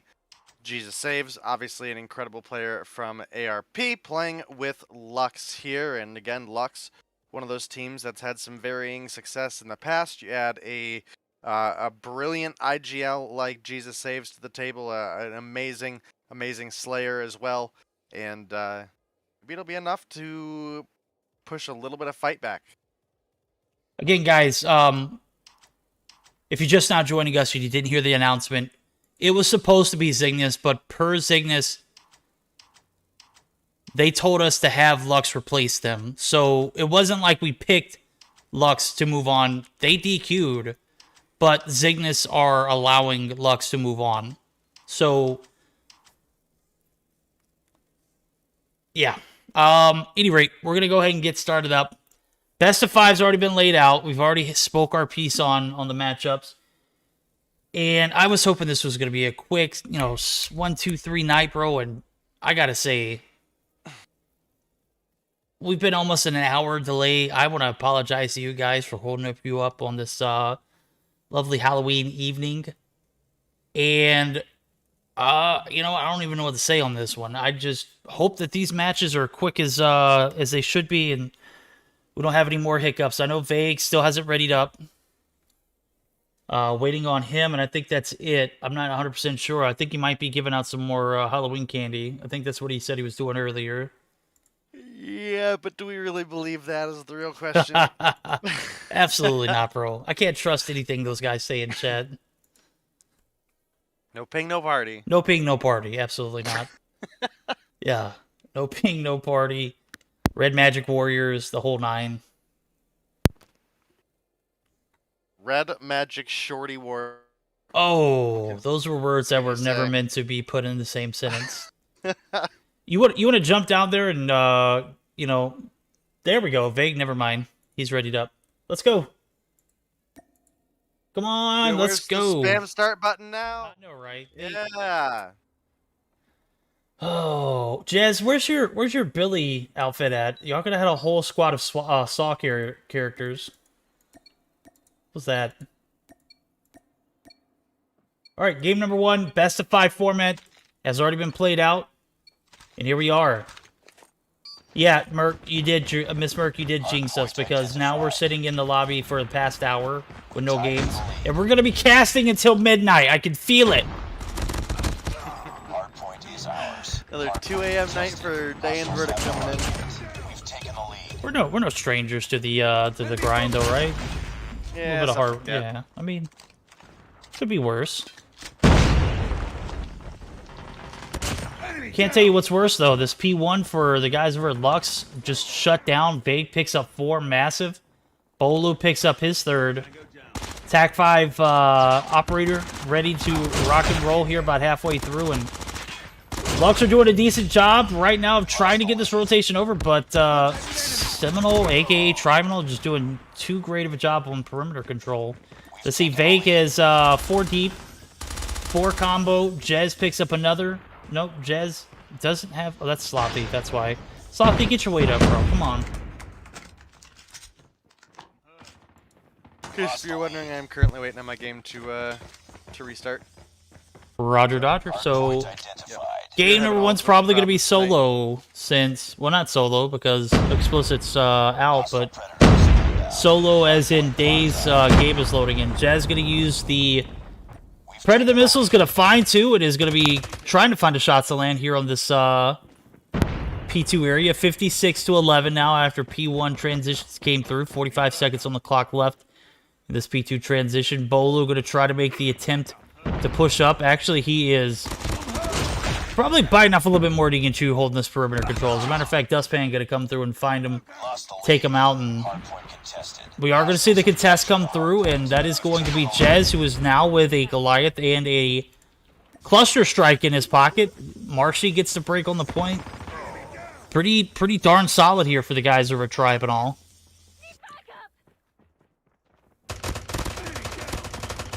Tribunal, bro, it's Tribunal. Tribunal. I'm sorry, Tylenol. That's what I meant to say, right? Tribunal.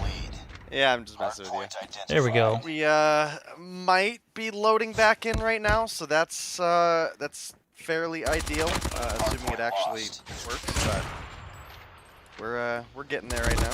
Yeah, I'm gonna go ahead and be honest with you. You're not missing much. As a matter of fact, the top 3, including Jesus, 1-8, 2-8, 1-8. It's pretty bad right now. 5-10 for Dustpan, 6-5 for Dios.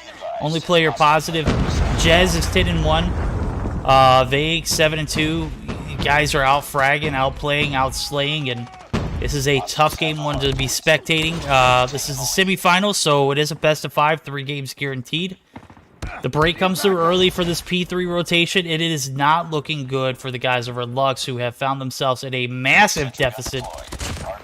Jesus gets absolutely obliterated on the transition up through this corner building, and Marshy now has a Goliath for himself too, so I do believe Jez still has his, as well as a cluster, and score 110 to 53. P3 coming down, 2 seconds left. 58 to 110. P4 could be where we possibly see this game come down to an inning.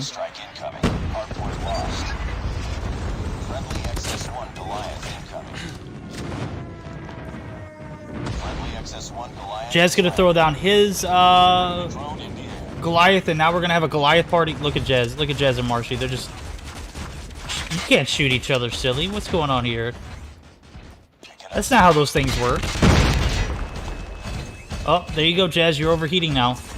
They gonna go ahead and do some due diligence and does push up and holds perimeter control. Only 10 seconds needed here. Dios mío! Comes through with the shorty. Is gonna be able to take out both Goliaths.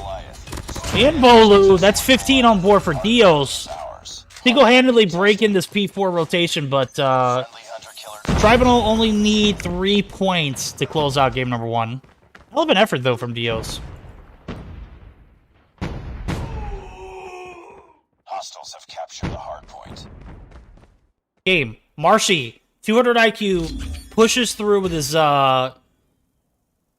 Sparrow and takes everyone out the point. 2 seconds left on the clock. Obviously, there's a glitch for the timer.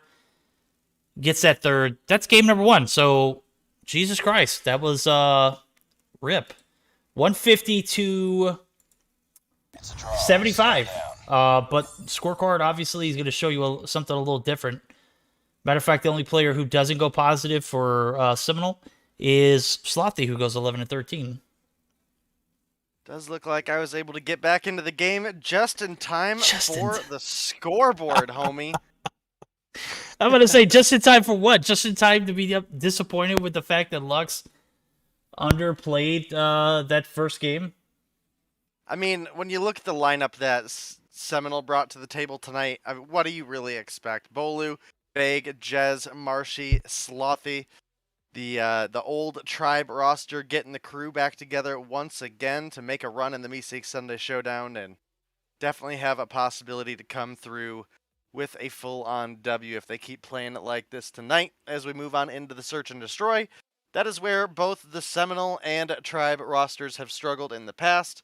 So definitely a big opportunity where maybe Lux is able to push us to a Game 3, but man, it's not going to be an easy one. Again, this Seminole roster that we have here tonight is, I mean, they've been massively on fire. No, you're absolutely right. As I was taking a look at the results from the games, the Zygnus matchup, they actually took it to a round 11. They lose the Search or Destroy to Zygnus, Lux does, but there's obviously potential there, so should be an interesting one as we're going to get geared up for game number 2. It's going to be a Search or Destroy on Summit, not your, standard rotation. As a matter of fact, it's one of the ones that, some of us could do without at times, but I find it to be a bit more competitive than I used to, as, it takes a certain skill, rotational mindset to hold that back spawn without any kind of trouble. So we're going to waste nobody's time. We're going to jump straight into it. Game number 2, Search or Destroy on Summit. Yeah, Zygnus would have definitely probably had a better game 1. I'm not even going to lie to you, though. This Seminole roster is pretty nasty. Oh, my God. Are you still having issues? It just crashed again. Dude, I tried telling you earlier. Get a little wonky. I can't tell at this point if it's my computer or if it's the game. Defend the objectives. The enemy has the bomb.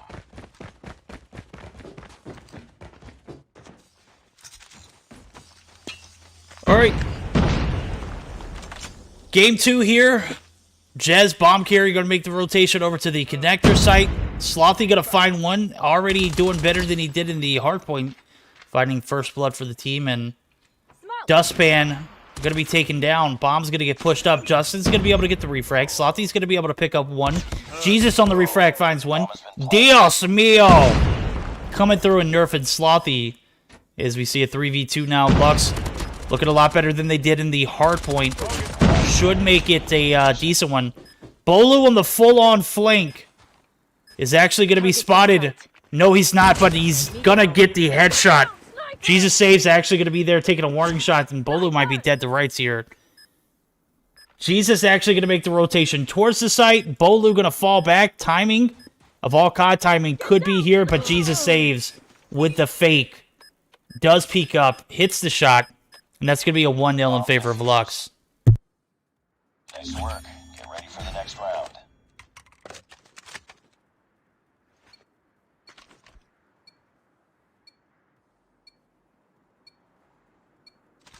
Defend the objective. They have the bomb. Tribal will take a, let's say a massive L in game 1. It came down to a 1v1, but definitely noticed a little bit of that lack of synergy coming through. Bolu left alive, last player for the Seminole roster. Kimwax leaves the game. Is Zygnus done with? Or they? Oh yeah, that's right. They. What is Kimwax doing here, bro? Come on, Kimwax. Why didn't you stay? The bomb has been planted. Alright, well, apparently I cannot get the emulator to work, so I'm You mean gonna just screen share? try... I think I'm gonna try just getting in on my phone. Okay, but yeah, we'll back out and pick you up next game. Yeah. If you want me to, I can try to screen share. I don't know how effective it's gonna be. Typically speaking, I can't read anything going on screen share, so that's up to you. Nah, let's just keep it this way. Jesus left in a 1v2 scenario as the bomb has been planted. Jez gonna find one. Jesus finds one, but Bolu's gonna be able to get the refrag. Doesn't matter if he didn't have enough time or not. Is gonna be taken down. 1 for 1 here as Jesus is 4-1. Only one death from last round. 0-2 for Titus and Dust. Dios 3-2. Justin 2-2. And on the flip sides of things, Bolo 3-1, 2-2 for Slothy. Vague still sitting at that donut score, but not 100% sure what the case is. Dustpan and Dios combined for 2 there. As Dustpan's going to get pushed up top. Vague going to be taking some shots, throws the nade to go along with it, but Bolo is going to be able to refrag, pull down Dustpan. 3v4, Titus makes the push down, bottom control. Bolo only had one shot in the shorty and loses that 1v1 with Titus. That is going to leave Vague in a 1v4 as Marshy is taken out by Justin. Titus going to be spotted. Marshy, or Vague rather, finds his first kill. Justin and Dios actually going to be holding this little corner area. Justin going to abuse the side of the snow area outside of P4. Waits for Vague to make his push up. Vague's going to be taken down. 2-1 now. Lux. Looking pretty decent in the search so far, but obviously we've seen this map played out a couple times, and Day and I have, you know, tossed thoughts back and forth, and we've come to this consensus that the defending side has the advantage, so we'll see how Seminole recover. Lux, Titus going to be able to find one, but is going to be short-lived as Bolo finds his fit. 1 for 1 trade's going to come through. Bolo, bombs in hand. Going to make the rotation over, but Dios actually up top is going to find one. That's going to be Slothy dropping. Jez drops. Justin picks up a 1. Marshy on the refrag. Picks up his 3rd. Still a 2v3. Jesus still stuck back here in the backside of his spawn, and Marshy going to make the rotation over. Clean shots from Jesus as the spawn in interaction goes down. Jesus is able to pick up his 5th. Marshy dropping and leaving Bolu in a 3v1. He does have bomb in hand, which gives me a little hope, but I do see 2 players circling the backside. The push comes through on Jesus, and it may not have been the right move, as I do see both of those players from Lux pick up the slack on the backside. And that's going to be a 3-1 now as Lux take the advantage. Enemy has dropped the bomb. Bomb spotted. Destroy the objective. Bomb acquired.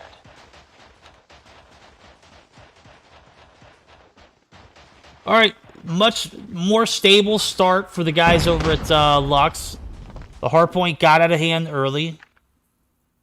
Led to a 150-75 lead, favoring Bolu. Peeks the top of the staircase. Looking down on that B bomb side, finds one. That is Jesus, the top frag, the carry over here. 5 and 2 on the flip side. Actually make that Dios, who is 6 and 2, is going to be in an altercation with Slothy. Slothy drops one, but is dropped in return. 3-1 scenario. Bolu going to go ahead and get this bomb plant down. And I just saw you where you reconnected. Is it actually allowing you to enter the game or not? Probably not. Poor Day. Can't catch a break on the emulator. Well, I seem to be back in it now, but I also am showing it as a 5 versus 1. So, like... Wait for the next know what's round. going on with Yeah, this. wait for the next round and see what it pops up, because usually it glitches like that. There we go. Defend the objectives. The enemy has the bomb. Well, hopefully it'll stick around. I was able to get back in. Looks like we've got a 3 versus 2 in favor of Lux currently. And like I said, you know, you bring a great IGL like Jesus to the board, and maybe they can make something happen against this Tribe Seminole hybrid. But it's not going to be an easy one. And as you can see, we've switched sides. Currently the 1-round cushion in favor of Lux, but all it takes is one mistake against this Tribe Seminole roster where they punish your mistakes, and all of that can fall away real quick. Dustpan going to be taking this interaction with Jez. Dios finds another one. Dustpan gets the credit for the actual assist. Slothy going to find Titus in the background. Dios has 9 kills on board so far. 9 and 3. I was mentioning Jesus carrying. I completely neglected this guy who actually was the only one to go positive in the hardpoint earlier. Marshy finds one on the staircase push. He's not anticipating Jesus being right there. He is going to be taken down. Surprised Dios committed to that bomb plant. Justin finds Slothy in the background. Bolo and Vega get a 2v3, but, you know, you literally got shots coming in from each angle. Vague able to clear the staircase, takes Justin. Dios down as well. Jesus going to be left in a 1v2. Jesus going to be weak. Jesus going to be taken down. We're going to see the body shooting coming from Vague as Bolu going to go ahead and get that bomb. Bomb defused. Defused, secured, 3-3. Things are getting a little spicy here. You know, we made accusations earlier that, you know, this Seminole team, this hybrid Tribe Seminole roster, Defend the objective. hands down one of the best ones we've seen in the Meseeks Sunday Showdown, and put up a hell of a display in the first game of the hardpoint, right? The second game is looking pretty neck and neck right now, but it could change at the drop of a hat as Bolu finds Dios. You take down Dios, it's a different story here for the Lux team as I'm looking at it. Yeah, Vague comes through with another pick, and Bolu finding one more for himself as well. Jesus is going to be left in a 1 versus 3. And as Marshy drops down, gets taken down. And now, what was looking solid for the side of Lux is quickly swung in Seminole's favor. And like I said, if you make mistakes, this Seminole Tribe roster will absolutely punish you. Now, you know, the shoe's on the other foot. You've got the advantage on the defense. That was an opportunity for Lux to take like a 4-1 lead. Oh my god, Bolu with the nade placement takes down one in Dustpan. Gets literally swept off the search and destroy round. Slothy finds 2. Vague and Slothy going to be pushing up. Dios is a casualty there. Bombs down. Jesus. You creep. Hangs onto the forklift. Now he's going to get the push through. Marshy, patiently waiting in the snow, is going to be able to pick up the last kill on Jesus, and now we're on match point. 6 kills on board for Marshy, 10 for Bolu. On the flip side of things, Dios has not picked up a kill since we made a cop about his carrying ability. So I guess the flip side, you know, you get into an opportunity. I obviously missed the first game, but I obviously assumed Tribe was able to come through the win there, right? Yeah, that was it was a 150 to 75 massacre. As a matter of fact, nobody went positive for Lux, except for Dios. Lost that round, but it's not over yet. This is getting brutal, bro. I mean, these guys are too dominant, man. Just watching this Seminole roster, the Seminole Tribe hybrid roster, is just disgusting. As a matter of fact, you saw how quickly they ended that Search and Destroy. It was exactly the same way in the hardpoint. I kind of feel bad for these lobbies. Look, as far as I'm concerned, I didn't see Lux win a single round that game. Pretty unfortunate. Well, to be fair, though, your emulator crapped a bit, so... Yeah, but I came in and just watched Tribe absolutely manhandle them for 4 rounds in a row. It was... You know, man. Oh, that's tough. Alright, looking at the kill feed scorecard, 11 kills for Bolo. Slothy got 10, and I didn't manage to catch a single one from his point of view. I feel so terrible. But do you really? No, not really. We're going to move on to the next game. It's going to be a domination, as we are going to get geared up for Domination Raid. This should be an interesting one. Seminole have yet to drop a map that I've seen. So I am expecting them to continue on that kind of domination and in the domination nonetheless. So we shall see.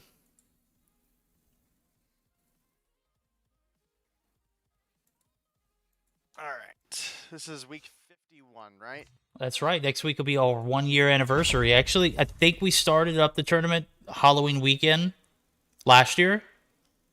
But because I always go out at least once a year with the wife for the anniversary, I can guarantee you I didn't cast it. I didn't start casting until the beginning of November. So my 1-year anniversary is until next week. So Meseeks coming through with the 151. Gil, let's go, homie. Who's moving on to the finals? Is it 11 or is it?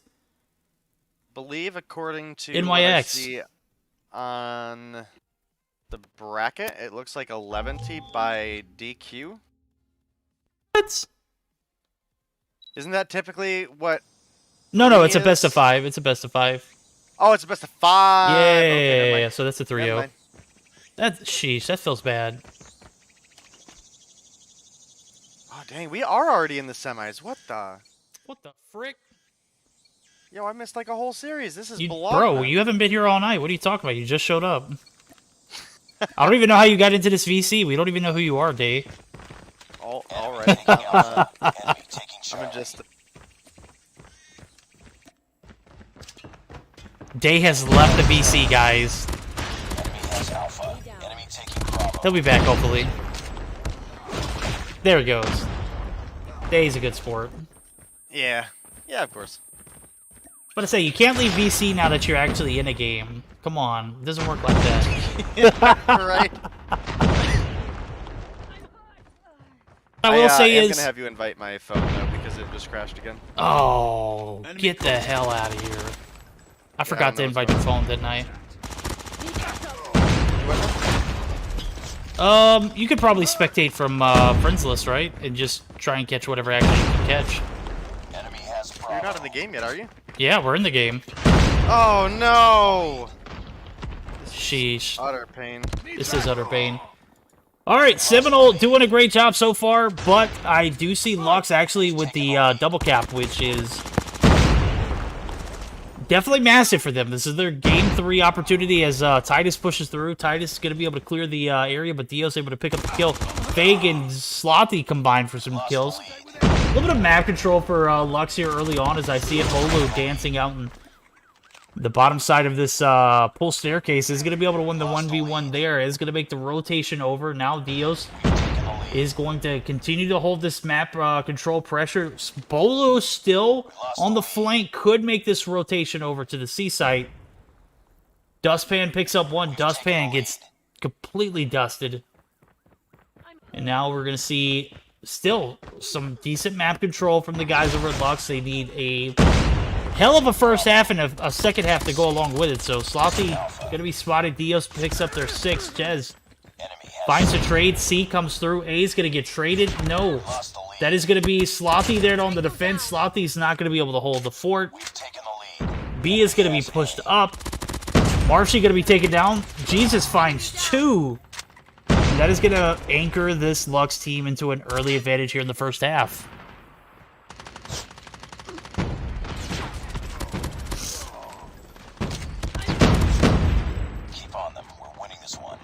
All right, score right now is 2-0 in favor of Seminole. And Daddy Mist is gone. See you later, Daddy. Mist. Misty. Lost the lead. Yeah, dude, I don't know what that guy was on. Losing B. Jez and Bolo going to combine for this B cap, but Jesus and Dios up top trying to make it so that they can't do it, and he is going to be taken out. Jesus still going to be pushing up. B and C are going to be held respectively by the guys over at Seminole, and they're going to need all these points right now because we're going to go into the second half, 75-50, the advantage in favor of Lux. Ready for the next round. We've taken the lead.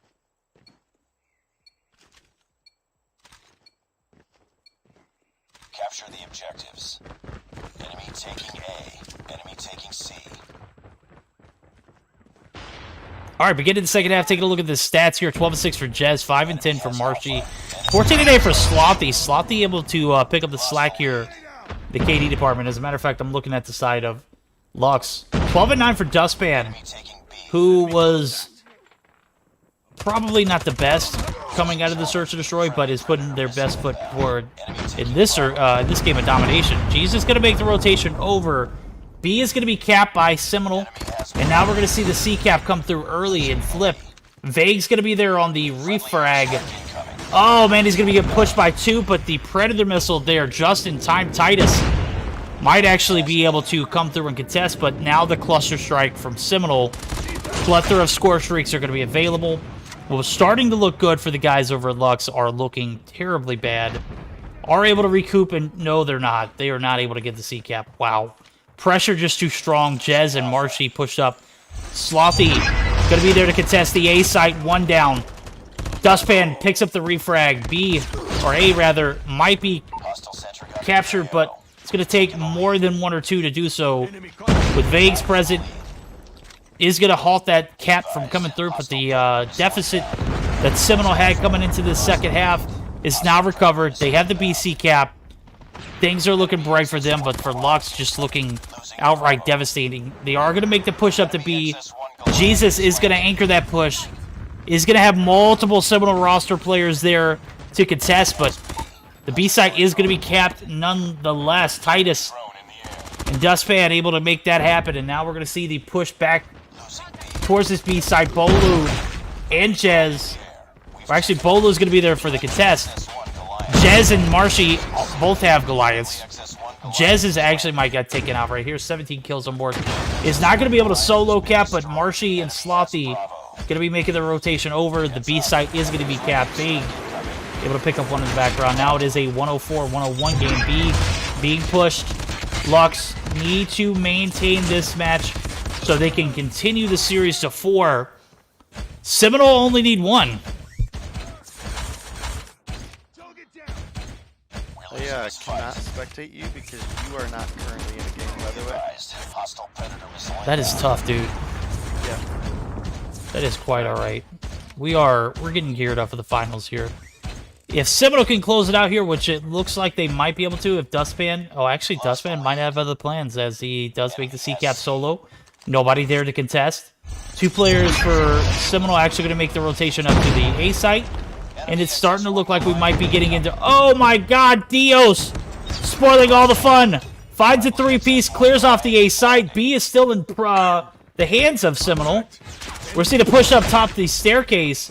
Someone will be able to recover their steps there. Dio's going to be spawning tractor, or not tractor, garage. 130 to 123. B is getting capped, and it doesn't look like it is going to get stopped as I just saw Jesus pull out the Goliath for himself.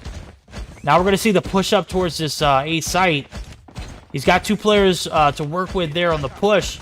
Make that one as Slothy finds one. Slothy's going to be one shot. Justin going to be taken down. Now, the Goliath is going to come in for who? Whose Goliath is this? How does everybody have Goliaths this game? What in the world? 135 to 139, 140 and counting.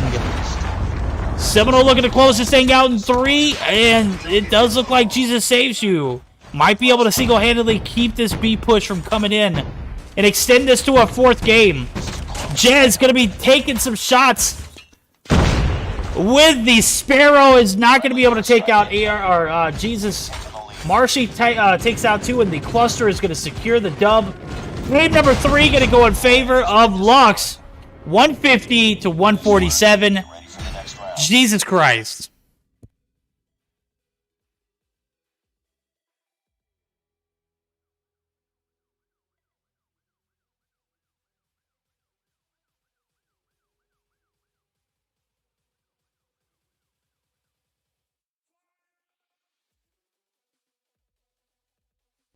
Alrighty, we're going to get Day's phone account in here because he has not been able to successfully join a game since, man, how long has it been? Past 3 games, I think. Past 3 games. You missed this entire series, and that was a banger of a raid domination game as I'm looking at it. Jesus goes 19 and 16. Dustpan goes 22 and 21.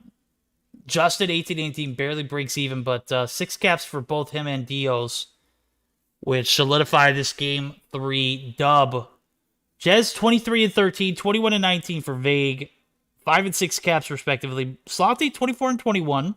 Bolu had a bit of a slower game, 13 and 14, but still managed to get 6. Not sure what the 5th player for Lux did, but nonetheless, we're going to get geared up for this game. Number 3. Is your emulator pulled up right now? Did you leave the lobby? I'm going to invite your... Yeah, my emulator is closed.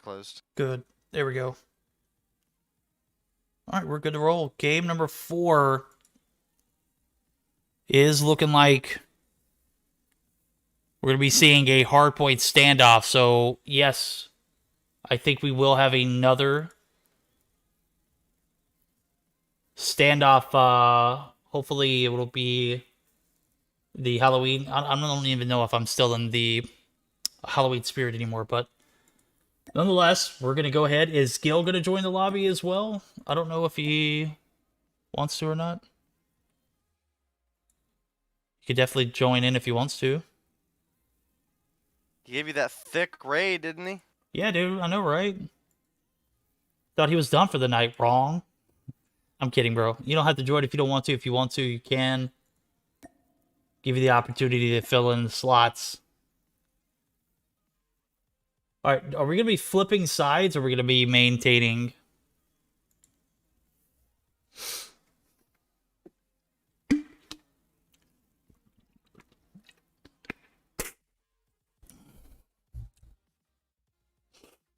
You know, I was thinking the same thing.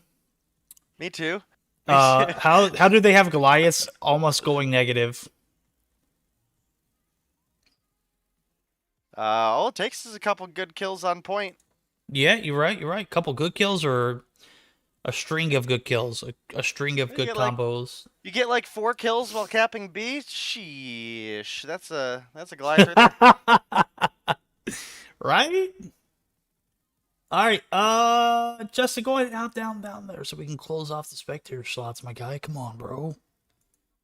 All right, Echo says he would join, or Gil said he would join us, but it hurts to talk. Yo, it hurts to talk too, bro. Like, I had a migraine earlier, and I literally couldn't even focus. It's still pretty bad, but it's not as bad as it was, so... Gil, you're good to go, bro. You do too much as is. I appreciate you, homie.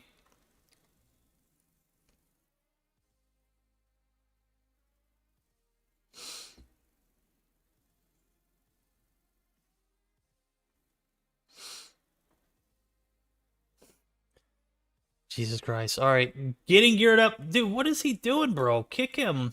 Move them down. Do whatever.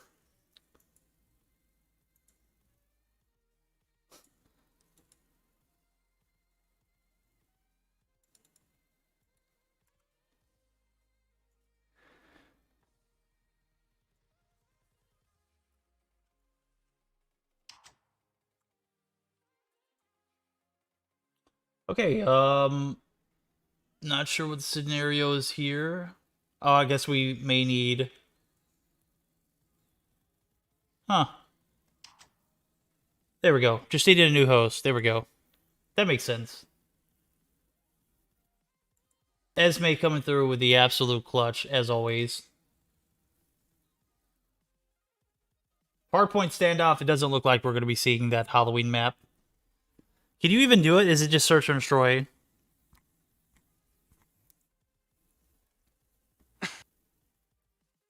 Hello? Talking to me?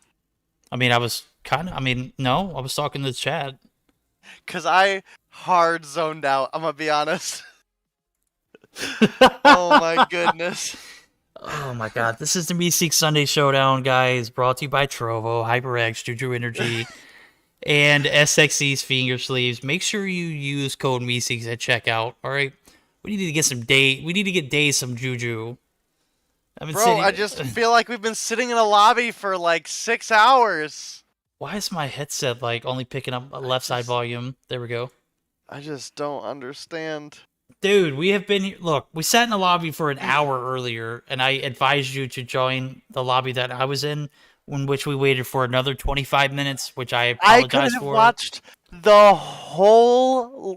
watched the whole Lux versus NYX series. Yep, you could have. That's on me, bro. That is on me, Meeski. Poop happens. We'll be all right. Yeah. All right, fire this bad boy up. I'm ready to see Game 4. I'm ready to go to the finals, and I don't care which team does it. I just need to happen. I just need for it to happen ASAP. ASAP Rocky, okay? What do you think about joining Seminoles VCs for Game 4?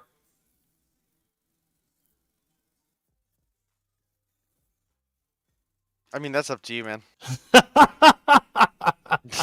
I ain't gonna walk you into that trap. I'm gonna be honest with you. After the way that tonight has gone, I am already. I'm good for it. Can't get worse, I guess. Yeah, you're right. You think we should just pop in there and just surprise them? Sure. Okay, cool. We'll do that then. If Vague don't ready up, tell Vague to stop giving candy to kids, okay? Stop giving out candy. It's Halloween, I get it. But dude needs to ready up. Alright? Come on, Vague.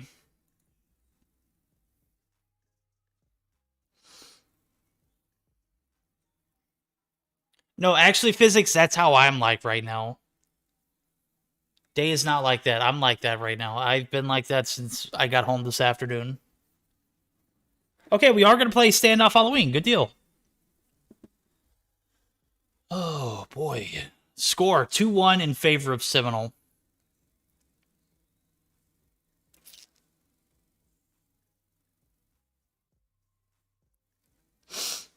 Yep, we're gonna go ahead and spoil you guys, and we're gonna join Seminoles VC for Hardpoint here. I think that's I think that's the move.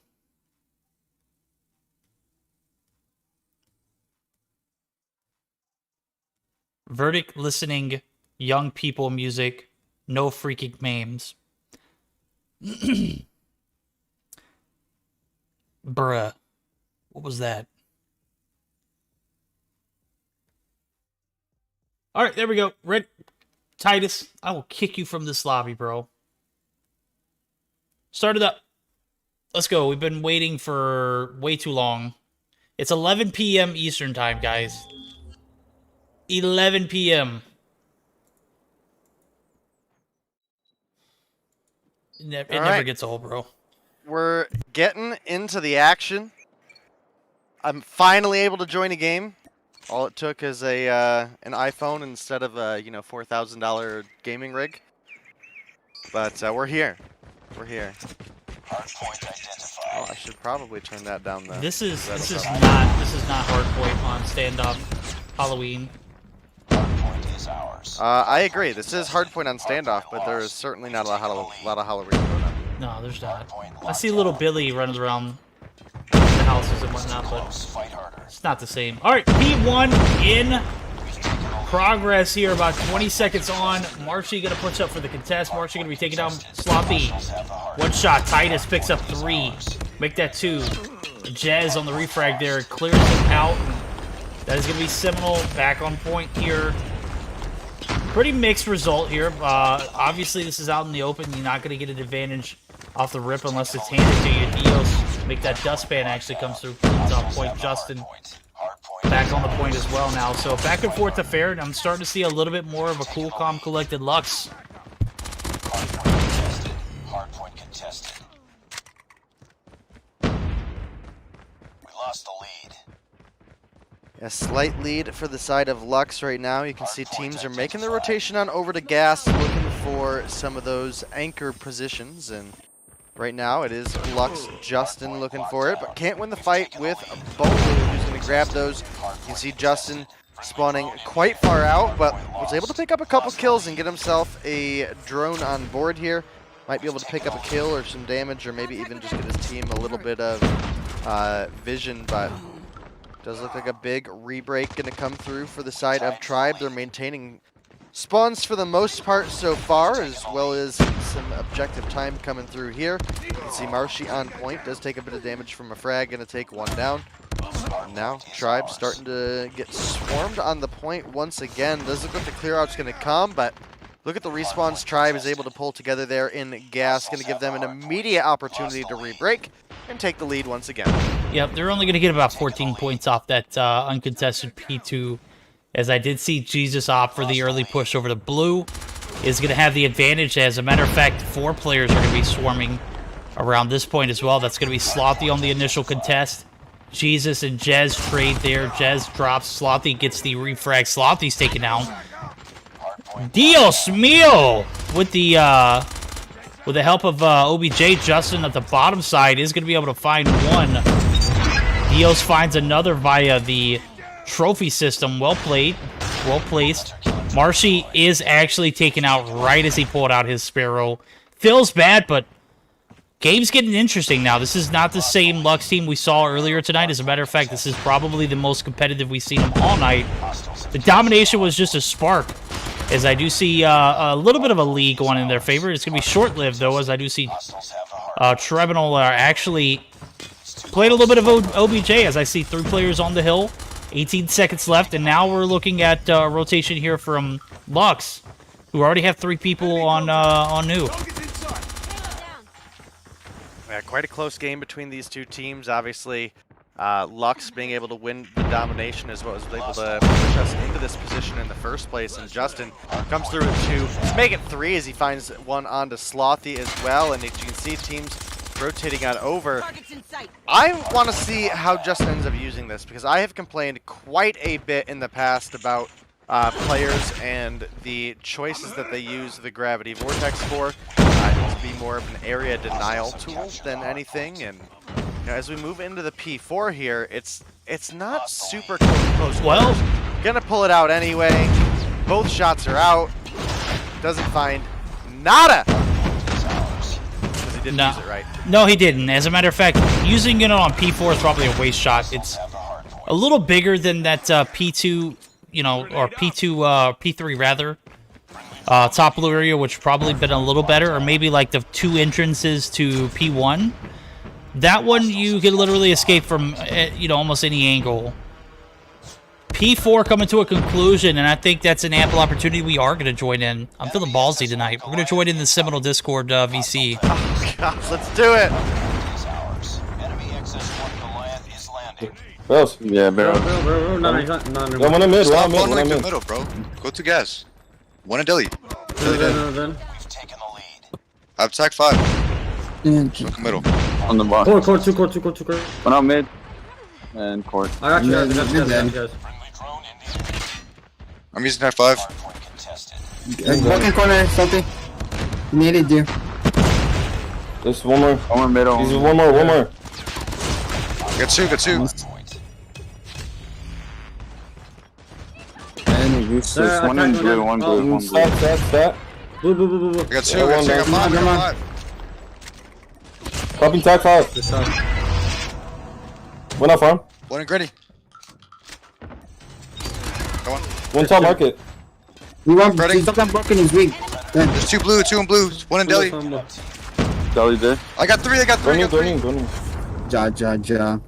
I can drop my Goliath. I have a drone too.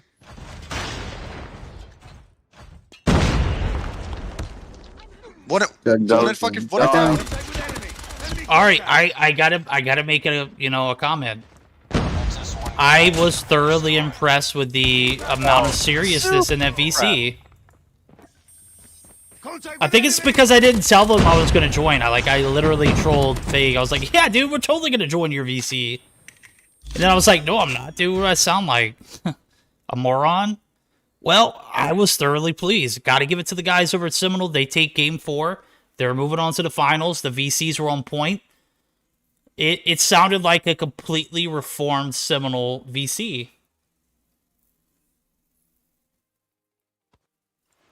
It sounded fairly like that. I gotta say, pretty impressed. I don't know if it was them trying to just get some overall coaching from Bolu and Marshy. They're taking it a little bit more seriously, or what the case may be. But I think that's the probably the first time that I've joined the Seminole VC, and there wasn't immediately some sort of Yeah, I know, right? Yeah, exactly. Yeah. Either Yeah. reproduction noises or you know, dragging some reproductive talking about, organs across talking their about face. kielbasa on your face or something. Yeah. Reading from chat, oddly normal. That is exactly how I would describe that VC. Well played, Christian. I couldn't have put it in better words. Thoroughly impressed though. Game play to go along with it. 150-90 win. Bolu top frags 23 and Titty was frying out towards the end. You heard him. I've got 2, I've got 3, and moving on to the next one. I've got 2, I've got 3. Just absolutely putting on a hell of a show here. Game 4 doesn't allow for us to go to the distance for game 5, but nonetheless, we still saw 3 great games. First game was just a blowout, I'm gonna be honest with you. Second game got better. Third game was obviously a toss-up. 150 to 147, but that hardpoint win was very convincing, and now we're going to see Seminole move on to the finals to take on 11D, as we're going to get geared up for that. Should be an interesting one. I don't think we're going to... Oh, everyone left out of the lobby. Mo, you joined into the right time, bro. We literally joined in a VC of Seminole, and we just did not get, the kind of results we were looking for. Well, I wasn't looking for that, but obviously I was expecting it because it's Seminole, but I was very impressed. That's just to say the least.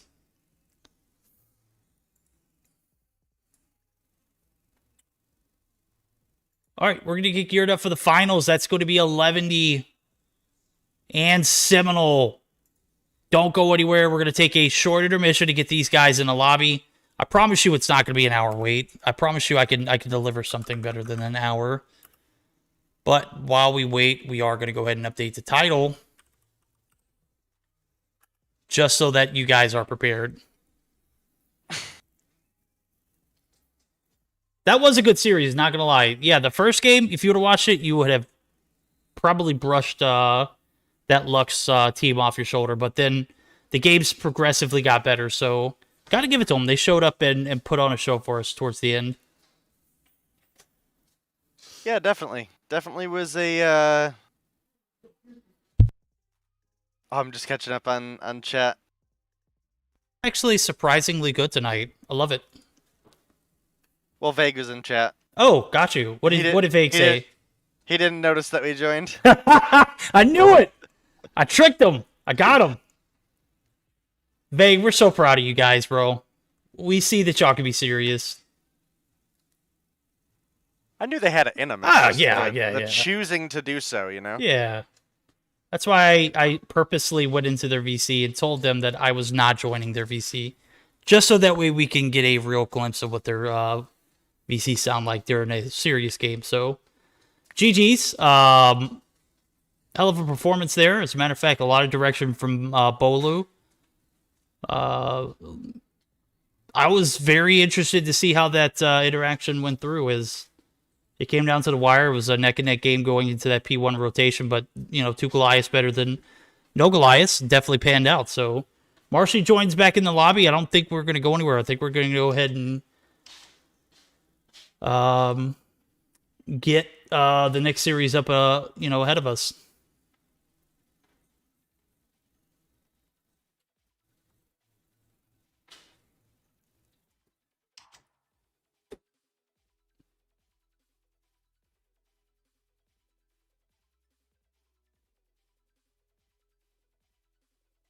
Yo, Ken Shiro actually coming through with a gifted sub to Itzmo. Itzmo, you got to rewind it back and watch the gameplay with the VCs to go along with it. If that's not clipped and put on Twitter, I'm going to be upset. All right, chat. One normal moment from the Cibidal team. Or Tribunal, whatever you want to call them. It's up to you.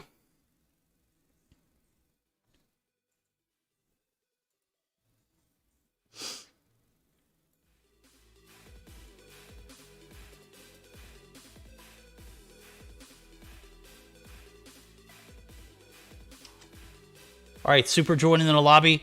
We're going to take a quick moment to give our sponsors an opportunity to say a few words, and we'll be right back. So, guys, don't go anywhere. 2 to 3 minutes tops. We're going to have our next matchup ahead of us.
Alrighty, guys, we are back live.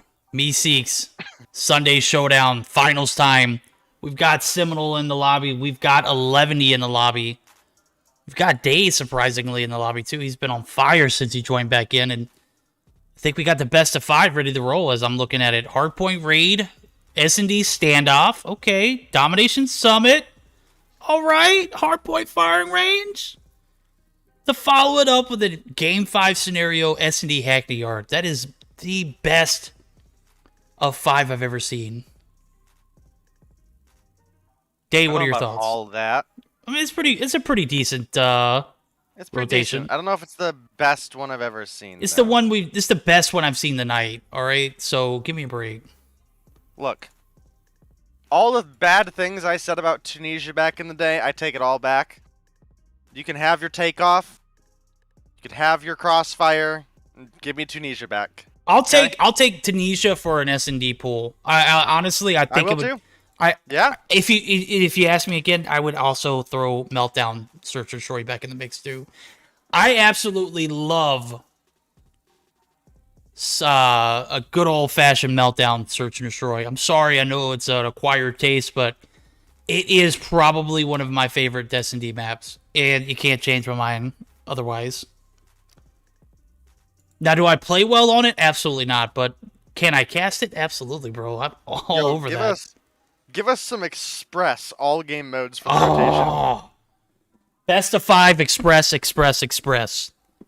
I'm down. I'd be down for that. Yeah, if they ever put Express in the game, I'm gonna pull together whatever money I can, and I'm gonna put on a Express 24/7 weekend. Yes. A weekend Express event. Dude, I would partner with you on that. I would totally partner with you on that. COD Mobile, make it happen, buds. Yes, dude. What are they waiting on, bro? They have literally thrown every other map in there. Maybe they're waiting the best for last. You think that's the case? Could be. All right, I'm taking a look at the lobby. Jason, Zai, Palmini. That is Raven, if I'm not mistaken. Wedo is here. Palone is here. And I'm assuming that's Yuhi, the one with the star logo. All right, so Zai, Raven, Wedo, Yuhi, and Palone. For Seminole, Jez, Slothy, Bolu, Vague, and Marshy. Tribunal, best of 5. Already been put out there for you guys to enjoy. Starting off with a hardpoint raid. Oh, this is going to be a sweaty one, man. 11 have been on top of their game recently. I'm definitely, excited about seeing this one play out, as I know you guys are. I definitely gotta say I would be leaning a bit on the side of Seminole here, but 11 this season have continued to impress me, so there is a real chance that 11 could come through and be your Week 51 Meseeks Sunday Showdown champions. Let's go. Neither one of these teams has an easy opponent, and this is pretty much a starting lineup for 11 and a all-star starting lineup, but like an all-star OG tribe lineup. So definitely a lot of bragging rights on the line on this one. I do have one fear though, and that is no ping, no party. No ping, no party, guys. We're not even going to transfer over to the lobby just yet because I want to make sure that these guys are 100% on board as game number 1's about to start off. I'll be surprised if we see these guys stay in this first one, so we'll go ahead and give it a shot. I do switch to screens. And all ping, all parties. Let's go. Game 1 under the way. We're going to see the rotations over to P1 as we do see Tribe spawning on the A side of the map, and B or C actually going to be coming through for 11. Has a little bit of ring control here for Yuhi. Grants him a little bit of time on the point, but it's going to be taken out. Palone actually going to be able to pick up the refrag there. Bolo gets dropped mid. Jez already with 3 on board is massive, but it's not going to be enough to get on this P1 rotation. And looking solid for the side of 11T right now. Pallone comes through, 3 on the board for him as well. I believe that is Yuhi with 3 and 2 on the board for himself. And Pamini should be Raven for anybody who is maybe joining late and hasn't been keeping up on all the fancy 11T things going on. But Pallone finally does get taken down. Him and Jez both with 5 kills on the board, but the next closest for the side of Seminole is Bolu as he just picks up kill number 3 there. It's about a 40-point lead in favor of 11T, who were looking to make a jungle spawn flip here, but couldn't quite win their gunfights. And now, with UG pushing through the back, he's going to get spotted and takes a couple shots from Jez, but not enough to bring him down. And now you can see Jez has pushed up using the tree and the ledge there as a bit of a head glitch, and looking pretty solid for Seminole right now. It is. As a matter of fact, I was taking a look at the spawns. I saw 2 players from 11 actually spawn right behind that tree head glitch, and you know, at times this map can be wonky like that. As a matter of fact, I know we've seen players spawn in right behind other players on that P4 courtyard or courtside. It's ridiculous. The rotations can get a bit hectic as is, but now, oh hey Hirsch. Hirsch wants to come in here and sit on my lap while I'm casting, so I guess I'm just going to let him sit right here. Look, if you can't beat COD Mobile's spawn system, then you didn't deserve to beat your opponent. Exactly. Simple. Easy enough. Stop being such a clown and just win. Get better. Get good, kid. Oh man, goodness. 37 seconds on the clock for Pallone, who has picked up 5 kills earlier on, but has not found a single one since. As we see the rotations in, I'm taking a look at the kill feed, and as a matter of fact, Raven has been that player who's been slaying out. He's picked up 7, but is actually going to be taken down. The retake here early could come through, but Seminole not able to utilize with a lot of manpower there. We see Vague on the push up top from Gym site. It is going to be shut down, so the push is going to come through. Tribe Seminole actually going to be taken down, and that is going to be a massive P3 start off in about 40 seconds in, almost done for the guys over at 11. This has been a bloodbath here going into this P4 reset, or P4 starting off. Hardpoint contested. And you have a couple kinetic armors in play, and those have definitely given these teams both an opportunity to make some breaks that would have been otherwise not possible. As you can see, we do have a Goliath for Bolu in on the inside of the workout room. This is going to be a great opportunity for them to lock down some. Oh! Fortunately, it don't last long. 11T, they focus up, themselves the Goliath taken down, and now you can see Bolu. He's going to be in his Dragonfire, looking to give some vision to his teammates, but can also snag a little bit of damage with that as well if you land a good shot. But not quite going to put. Oh my goodness, dude! The Morningstar is just unreal accurate. Yeah, dude, it's not pay to win at all.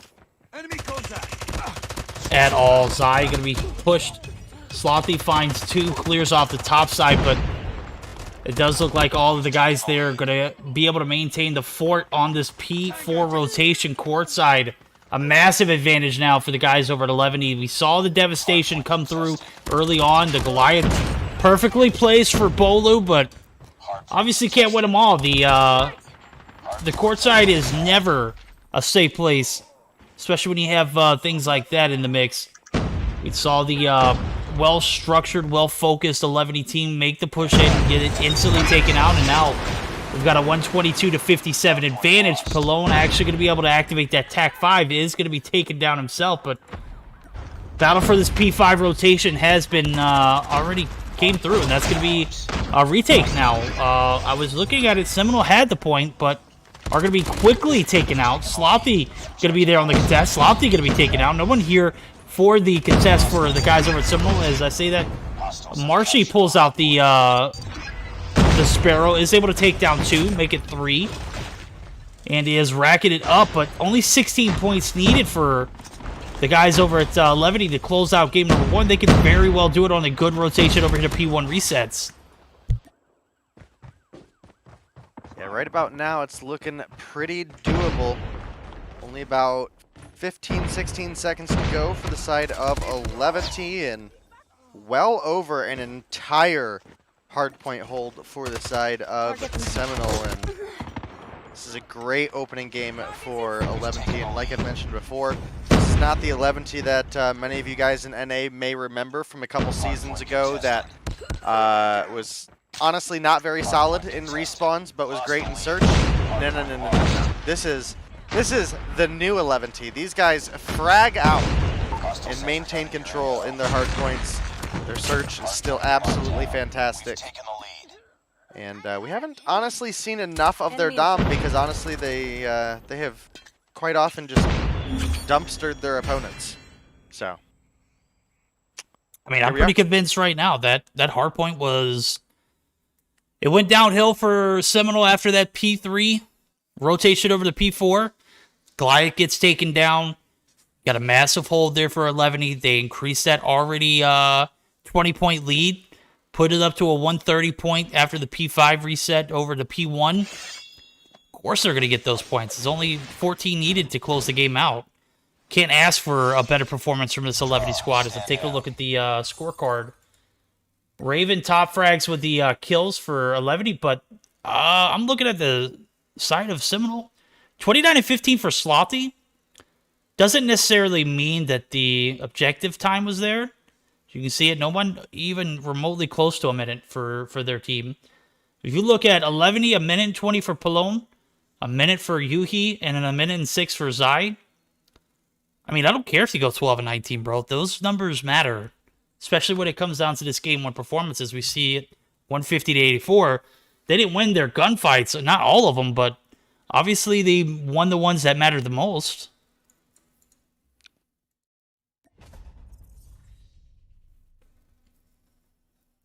Wow, I was expecting a little bit more of a heavier carry for 11E, but it just seemed to be a little bit more balanced with OBJ time. And, you know, KD's not just crazy, you know, wild with, 29 and 15 like Slothy. So, a tough one to swallow there. Search and Destroy standoff is where we're going to see game number 2 come through. And a 1-0 lead for the guys over at 11E, who, if you're just now joining us, played very well in the hardpoint. I think one thing you may just be forgetting is that as soon as a player has a bad game, they're immediately washed. So Marshy, Bolu, washed. Yep. Obviously Completely washed. Bold news. Total wash. Yeah. Get these guys out of here. Yeah. So. How did they even make it this far? I mean, we just didn't see them dominate 3 opponents, right? Get out of here, definitely, bro. These guys are obviously still solid. Just, you know, I gotta poke a little bit of fun at chat sometimes. But you know, as we come into a game 2, again, this is typically where 11T would have had their strong suit, and both Tribe or Seminole would have been a little bit weak into Search and Destroy. So, got high hopes for 11T in this matchup, and likewise, as we go into our game 3, I would definitely expect the likes of Seminole/Tribe to come through with a really solid performance there as well. So, Dom, kind of one of the ones that both of those teams have really been able to carry themselves through in the past. I mean, for a long time, Tribe just didn't give a bleep about Search. They're just like, nope, we can beat anybody in Hardpoint and Dom. And it has clearly gotten a bit closer since then. Not only do I think Tribe has struggled a little bit more than we've seen from them in the past, I feel like a lot of teams have also just stepped up their A game and their consistency, and that has brought just a much more even playing field across the board for these teams. No, you're absolutely right. As a matter of fact, I'm expecting a sweaty one here as I'm looking at the rotation. We are going to see a standoff. I don't think it's going to be a Halloween one. You know, I know we saw it earlier.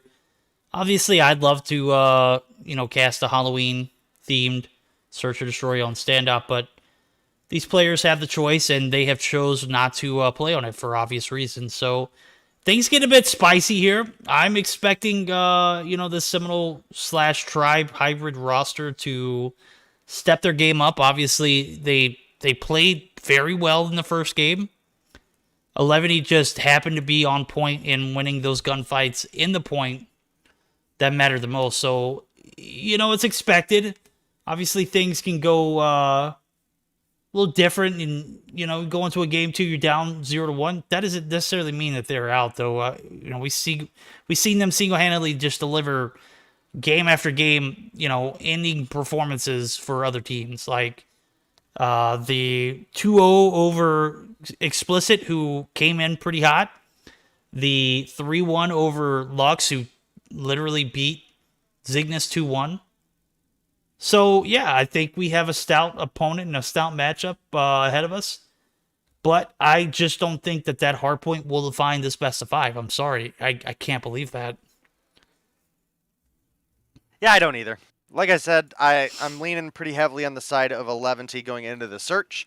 But as soon as we get into the Dom, I feel like there's a possibility that we could see Tribe take it all the way back to a game 5 on the backs of a... let me double check our maps. I believe it's a Dom Summit, and then the hard point, if I can find the right post, would be a hard point on firing range. So, Interesting. a map that both of these teams will be comfortable with. And again, Tribe/Seminole, both teams that are very, very phenomenal in a respawn. So, I think it's comeback season. I don't necessarily know if they come back and win, but I think we see that game 5. I'm thinking that you're absolutely right. I'm thinking this one doesn't go... It goes to at least a game 4. I'm banking on a game 5. And that is only if... I don't even know if I can rely on a domination anymore for Seminole. Because I've seen 11 play, and I've seen them play on that map in particular, and it gets brutal. Obviously, they have the slaying ability to hold a domination game up, but they also lost a domination game on a raid against Lux, so they're gonna have to put up a W here in order for that game 5 to be true. That's just me being realistic.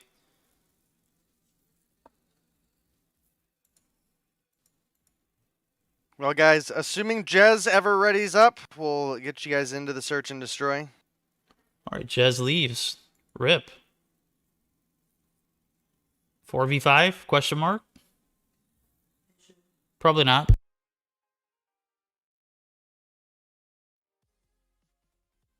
Oh, my guys over the Cowboys just beat the Vikings without their starting quarterback. Ridiculous. Kirk Cousins is a joke.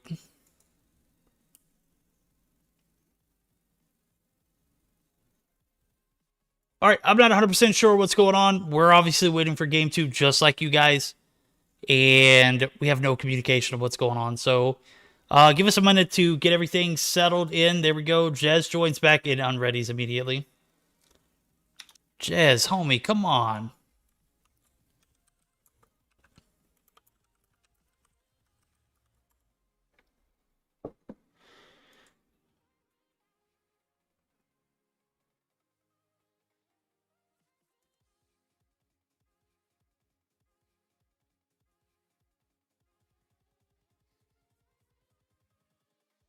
Okay, Jez has internet problems. That's understandable.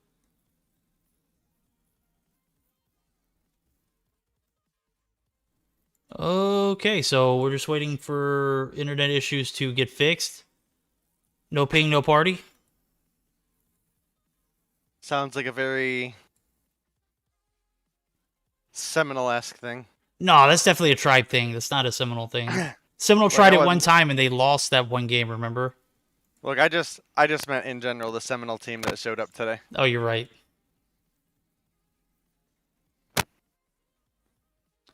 I mean, I don't blame them, right? No, absolutely not. I don't blame them, especially when they're playing in like NA events. They want to make sure that they're getting that NA ping. Dude, I get it. But that's why I'm most excited for our Worlds 4.5 event. It's not quite LAN, but all of the teams will be flown into basically the same city, and we'll theoretically have the most even connection we've ever seen, especially for some of these cross-region teams, your 11Ts, your Zygnus versus your Mayhems, ARPs, tribes, etc. So, Nova, Stamina, Anarchy, Oxy. Mm-hmm. Mm-hmm. Be a good time, homie. Oh, it's gonna be a phenomenal time, bro. I know that we're gonna be hosting LANs at my house this year, but That's next what I year, heard. That's what Gil told me. Yeah, Gil told you. Gil told you right.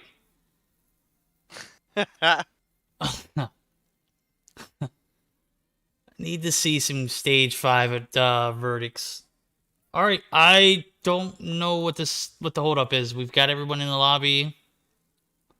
Guys, I'm gonna be honest with you. I was expecting this to be like a quick little, 1, 2, 3, 4, 5 series in and out kind of thing. Started at 8 p.m. Eastern time. It's 11:30 right now, and we are no closer to being done. Guys gotta have to bear with me, all right? I'm getting to the point of night where I'm getting a little delusional because I'm tired. But me too. But Day, I got you here. You're supposed to be my only hope, bro.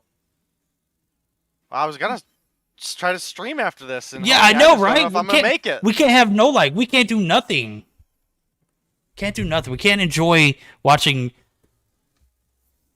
Day and Verdict's bot cells. What a clutch bomb plant coming through for Bolu there. Oh my goodness. Do you have Zai looking for shots? Can he pull it together is the real question. Are we in the game? Yeah. Dude, I'm not even in the game. My You're app not just... in the game? My internet just froze What up. No, dude. Bro, you just missed Bolu clutch up the what in the biggest hell, 1v1. bro? My app just crashed, too. Yo, Bolu came through, got the plant literally I thought you were like joking, my guy. on 0. No! No, we're in here rocking it, dude. Oh my god. Yeah, get your butt in here. Oh my goodness. Zai comes through with the nasty quickscope cross map. Dude, Zai has 5 on the board. The second round just started. God dang it. He had 4 in the first round and then couldn't find Bolu for the ace. All right, I'm trying to get back in. I'm having the same issues you had earlier. Jesus Christ. We're just like launch the game and then boom crash. No, I went to click on something on the screen and it was just frozen. Like I was still in the lobby, bro. Yeah, I agree with Spawn Kill. Verdict, start. What are you doing? Bro, I'm telling you, my game just actually froze up because I've been sitting here waiting this entire time. Another big round comes through, but this time it's in favor of 11T as they tie things up 1-1. Weru, and I believe it was Yui coming through with that clutch there. Only 1 on the board for Weru right now. Definitely not what we're used to seeing. But obviously there's still a lot of time left on the board. Up against a team like Tribe, it's going to be a Seminole. It's going to be a difficult matchup, but you could say the exact same thing for Sem, right? They're up against 11T, an all-star roster from Latin America, as well as competing and actually in one of those top spots for North America as well in current standings of some of the other events that you and I get to do. It's left up to Weru and Zai right now. Weru can't quite win his gunfight. Zai's going to pick up 1, but Sveg, it's right there, ready to go for the refrag, and picks up the second round win for the side of Seminole. Bomb spotted. Bro, like no dice. I get into the game and we're good. Like I don't know how that happens though. I'm sitting here waiting and I'm looking at the game and I'm like, why in the hell are we not in the game? And then you start talking about it, I'm like, I'm surely he's joking. Nonetheless, here we are, 2-1 now. COD mobile emulators, crap in the bed. It's not the first time tonight. So I'm gonna be trying to take these wall bangs. Slothy gonna take down Palone in the background. Vague drops early on in this round. It's a 4v4 repositioning here. Slothy gonna find one. That's gonna be clearing out bottom grannies and Jason. Oh my god, Zai, how do I miss those shots? But Marcy, what the hell are you doing with a sniper, my guy? Finds 2, that is the round. 3-1 advantage now going over to the guys over at Tribunal. Enemy has dropped. Bomb spotted. Well, glad to have you back in the game with us, Verdict. We are now sitting up, The objective. looking pretty solid for the side of Seminole right now. They obviously didn't do so hot in the hard point. I mean, it was a very good game, but they weren't able to come through with the win. The last couple points just looked so good for 11T, and now here we are bouncing into the search and destroy where I expected 11T to have a pretty massive advantage. And, dude, that's just not the case right now. I mean, granted, I do think the offensive side for Standoff is a little stronger, but we're talking very, very small margin. I mean, there's no, like, distinct advantage, like a Crossfire, for example. So, I don't know. I expected this one to be a little bit more in the favor of 11T at this point, and as we get into round 5 here, it's going to be a 2-for-1 trade in favor of Sem once again. Yep, Marshy actually going to be on the trail of 1. That's going to be Raven, evening things out. Bombs planted. Slothy, however, going to get the revenge, and Bolu tagging up for another one as well. So Zai, the 1v3, is going to have to take down one by one. He finds one. That's Slothy. Jez and Bolu are going to be maintaining this bomb site accordingly. Jez going to be, or Bolu actually going to be pushing for the flank, and I think Zai might have spotted them. Blows the trophy. Blows his location, and now Bolu's going to get pushed. The shot comes through. They rain in. But now Jez on the rotation is going to be able to play a little bit of time here. Is going to wait for Zai to go down for the plant. Gets the hit marker just enough, but Zai absolutely cracked. Gets the kill and the body shots to come along with it, but does not get the defuse. 4-1 advantage as we flip sides. Well played round from Zai, but just too much, or not enough time, actually, on the hands for him to do any work. Destroy the objective. Yep, and now Seminole in a great position. They come through the first half with a 4-1 lead, and that is going to give them all sorts of cushion going into the defense here. Now, like I said at the beginning here, I definitely think there's at least a small argument that offense is a little bit stronger on this particular map. But it is not by a big margin. This is not a one-sided map by any means. I just feel like there's definitely some better angles of coverage, as well as some better rotations that you can make on the side of the offense. So we will have to see, but Oh, through here. Oh my goodness, dude, Zai has been Zai, Zai's cracked, bro. He's got 12 kills already, and we're only in the 6th round. Just absolutely ridiculous. If you could have a little bit more support here on this attack, we could possibly see an interesting game. As I say, that one does come through. 2 kills down, 2-0 advantage, or 2-man advantage for 11. Yuhi gonna be taking some heat here from Marshy, who of course is pushing that back alley area. Zai, as soon as I switch over the scope, actually gonna get 1 frag, but that is gonna be a flawless round there. Much needed one for 11. Bounce back after the 4-1 and still have a shot at this one. 13 kills on board for Zai. We're gonna keep him on screen just until, you know, anything else happens.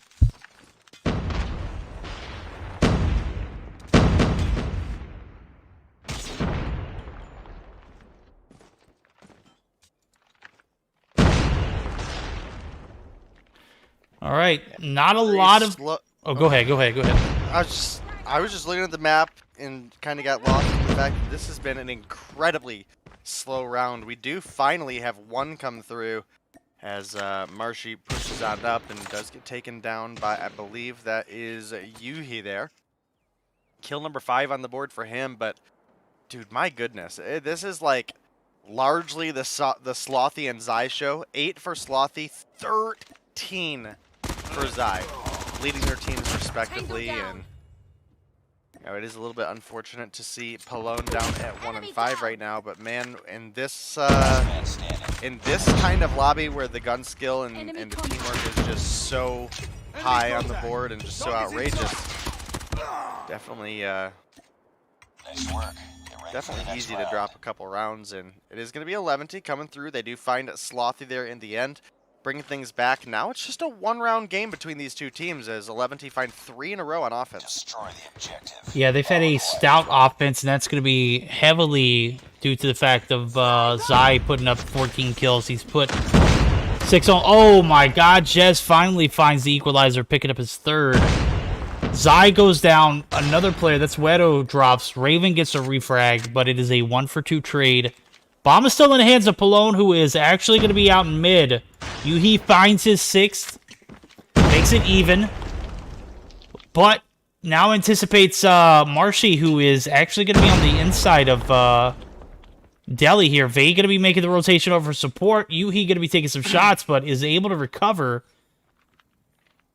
A little bit of a standstill here as Jez makes his rotation over. Does spot one, gives the information to Vague. As he makes the rotation back, is going to be spotted. Back alley, not safe. Gas station, not the way that you want to go about this. And Palone actually going to be looking for this free bomb plant. He's absolutely going to get it. Will Vague and Marshy, or is that Jez who's making the rotation over, be able to get one? That is one. 11, he finds one as well. That's Yuhi getting the refrag. 48 seconds on the clock. Jez, Marshy, Raven, and Yuhi. 2v2. 6 kills total for Jez and Marshy. 13 total for Yuhi and Raven. As I say that, Jez actually takes Yuhi down, so stats don't matter in this game. It's a round-by-round affair, and right now it's a 1v2 scenario, and Raven does not have the bomb, so he's going to be making the rotation, clearing it out before he does.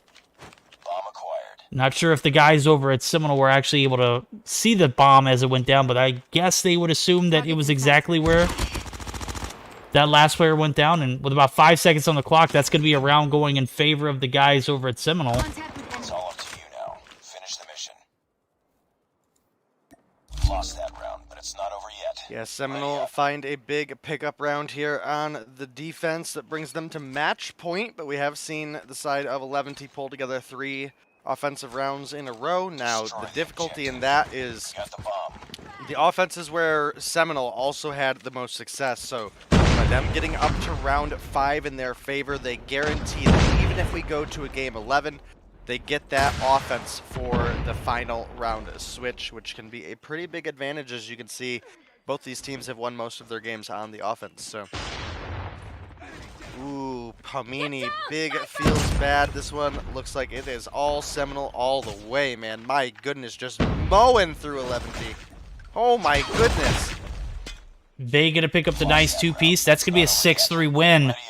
I called for it in, in pregame lobby, or obviously I didn't know if it was pregame lobby or not. I couldn't tell because the NBA leader crapped the bed before we could even jump into the game. I said it. I needed to see a tying performance here from Seminole. They gave it to us. Convincing fashion, but that is not let them off the hook, man. Zai absolutely abused left and right. I believe he had, 14 or 15 on the board? 14. And it only went to 9 rounds. Had that thing gone the distance, he could have easily dropped 20. But Sati doing a good job of picking up the pieces on the opposite side of the board, as well as Vague, who picked up a nice 2 or 3 piece towards the end. 12 kills for Sati, 9 for Vague. Got ourselves an even game here, or an even series, 1-all. Should be interesting as we're going to jump into a domination on Summit, which I made the claim earlier. I really appreciate 11D's, domination grind. It is vastly improved. I can't give, Seminole anything here for free. I got to say this is going to be an interesting game 3.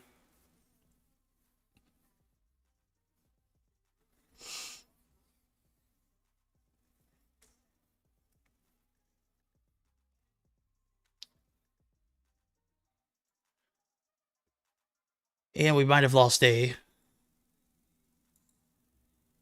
Day, are you there, homie? I know it's like almost midnight.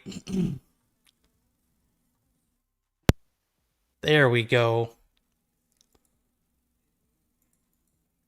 Or not. Semtic, get out of chat. Bolo's not washed. Bruh.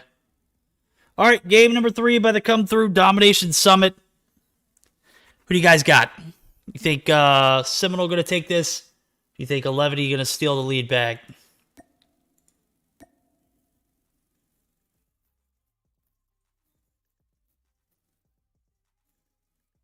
All right, be a little more courteous in chat, guys.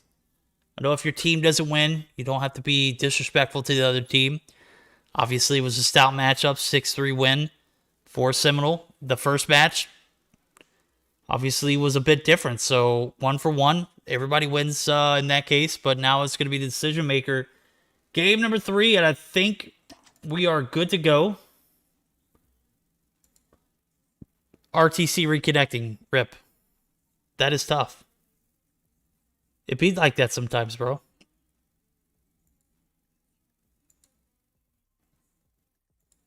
Yes, Rat, you can start.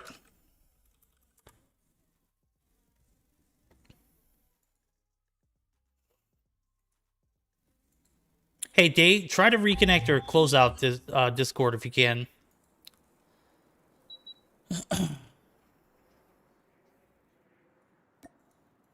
All right, game number 3 starting off.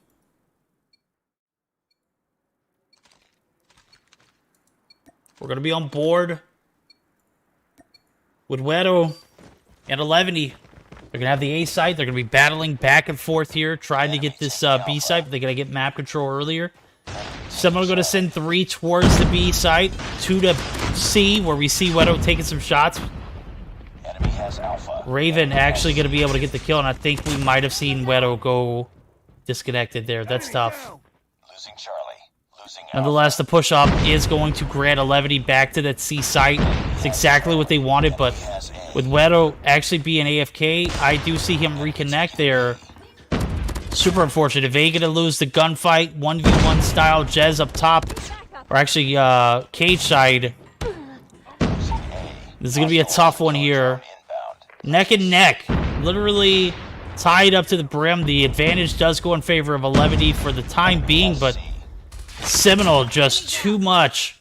They've got the C and A site, but the A is going to be traded. Advantage now going to be in favor of Seminole, but for how long?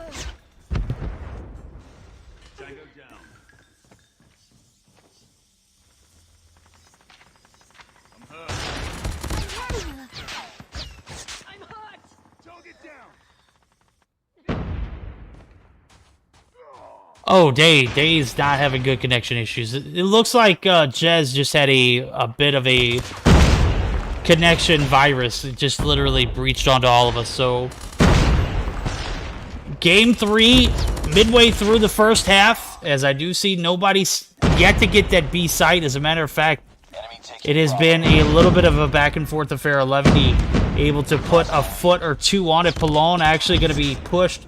Is going to be dropped. That B progress is going to be halted. And We've taken the lead. Day, you are no longer connected. I just disconnected you, so hopefully you can reopen Discord. I've had that same issue before. Sometimes you got to go through the task manager. Nonetheless, Seminole, Tribunal, actually going to be able to take advantage of the B cap and the C sites midway through the half point of this first half. Whether we're going to be taking some shots from Bolu. Bolu picks up his 6th. Bottom side covered, but the story is Jez 10-3 right now.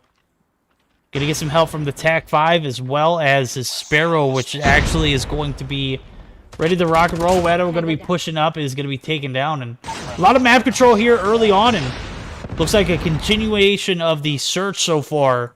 Seminole playing collectively well, and 11 trying to pick up the pieces, just not absolutely having the best game. Bolu going to be there on the contest. Palone isn't going to be able to win that. Yuhi. Now I do see 11 actually all in the kill feed, but not on the good side of it. They have found themselves a bit of a hole here in this first half, and Slothy, Jez, and Vague just absolutely dominating here. The flip comes through. Zai going to be spawning up top, looking for a little bit of a different kind of results, and you're not going to get it. That's Bolu, who, again, you put in chat, was washed. Dude, these guys aren't washed. Get out of here. Yuhi going to be able to take advantage of the little bit of map control they have here remaining here in the first half. 70-46. Tough one, as I do see 10-7 for Yuhi. Not necessarily getting that, kind of fragility out of the rest of his team. 75-48. Hell of a game so far, but Seminole obviously having the advantage there.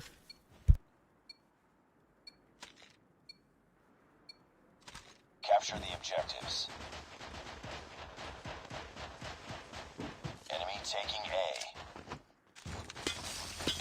taking C. Enemy taking Bravo. Enemy has A. Enemy has Charlie. Big second half start here for 11. Pallone actually going to fire up the TAC 5. Is going to be able to help a little bit on that B side cap, but Slothy, Vague right there to answer back. Vague going to be able to escape with his life, but Jez going to be sent in. It is absolutely destroyed there. Bolu does have the Dragonfire to assist. The budgeted UAV is not going to come that much in handy for necessarily killing and whatnot, but is definitely going to open the eyes of your teammates. As we do see him fire his second shot. He's got one left. Is going to go ahead and shoot it off. Well, he had one more. There it goes. Is going to extend that UAV for a little bit longer, but ultimately not going to have an impact. First half, big time advantage for the guys over at Seminole. Second half, looking a little different. But I do got to say, Seminole do have a plethora of score streaks to go along with it. 2 Predators. Actually make that a cluster and a Predator. And then also Bolu, who has a Predator and a Goliath. So should be able to see him utilize that here momentarily, but obviously don't want to put it in the hands of the wrong one, and that is him playing it precautious. So that is going to give us an opportunity as we're going to join 11 for the HyperX comm check. We're going to join in for the second half start here as they have a rolling domination performance so far. Enemy down.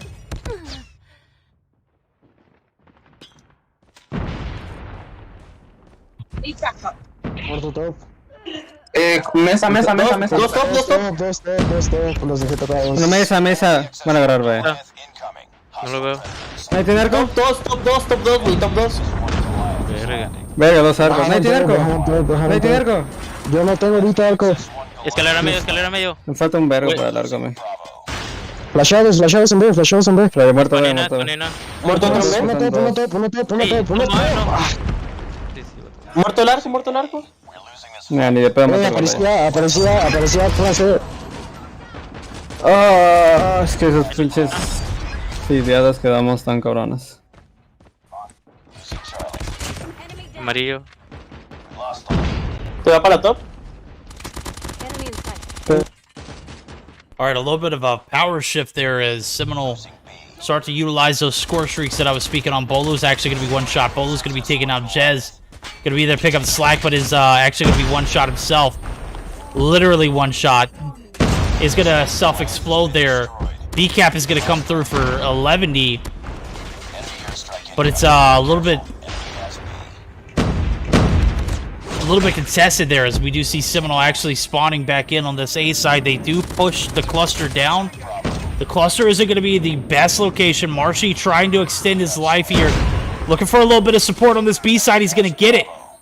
4 points advantage. Pallone coming through like a bandit. Finds one, but is taken down. A's going to be flipped. C might get flipped back. But I do believe that 11 might be able to capitalize on this. They might be able to recover their deficit. The triple cap comes through with 11 absolutely dominating here. Even after the plethora of score streaks were just not enough to keep him out of this game. They take the lead and the triple cap to go along with it.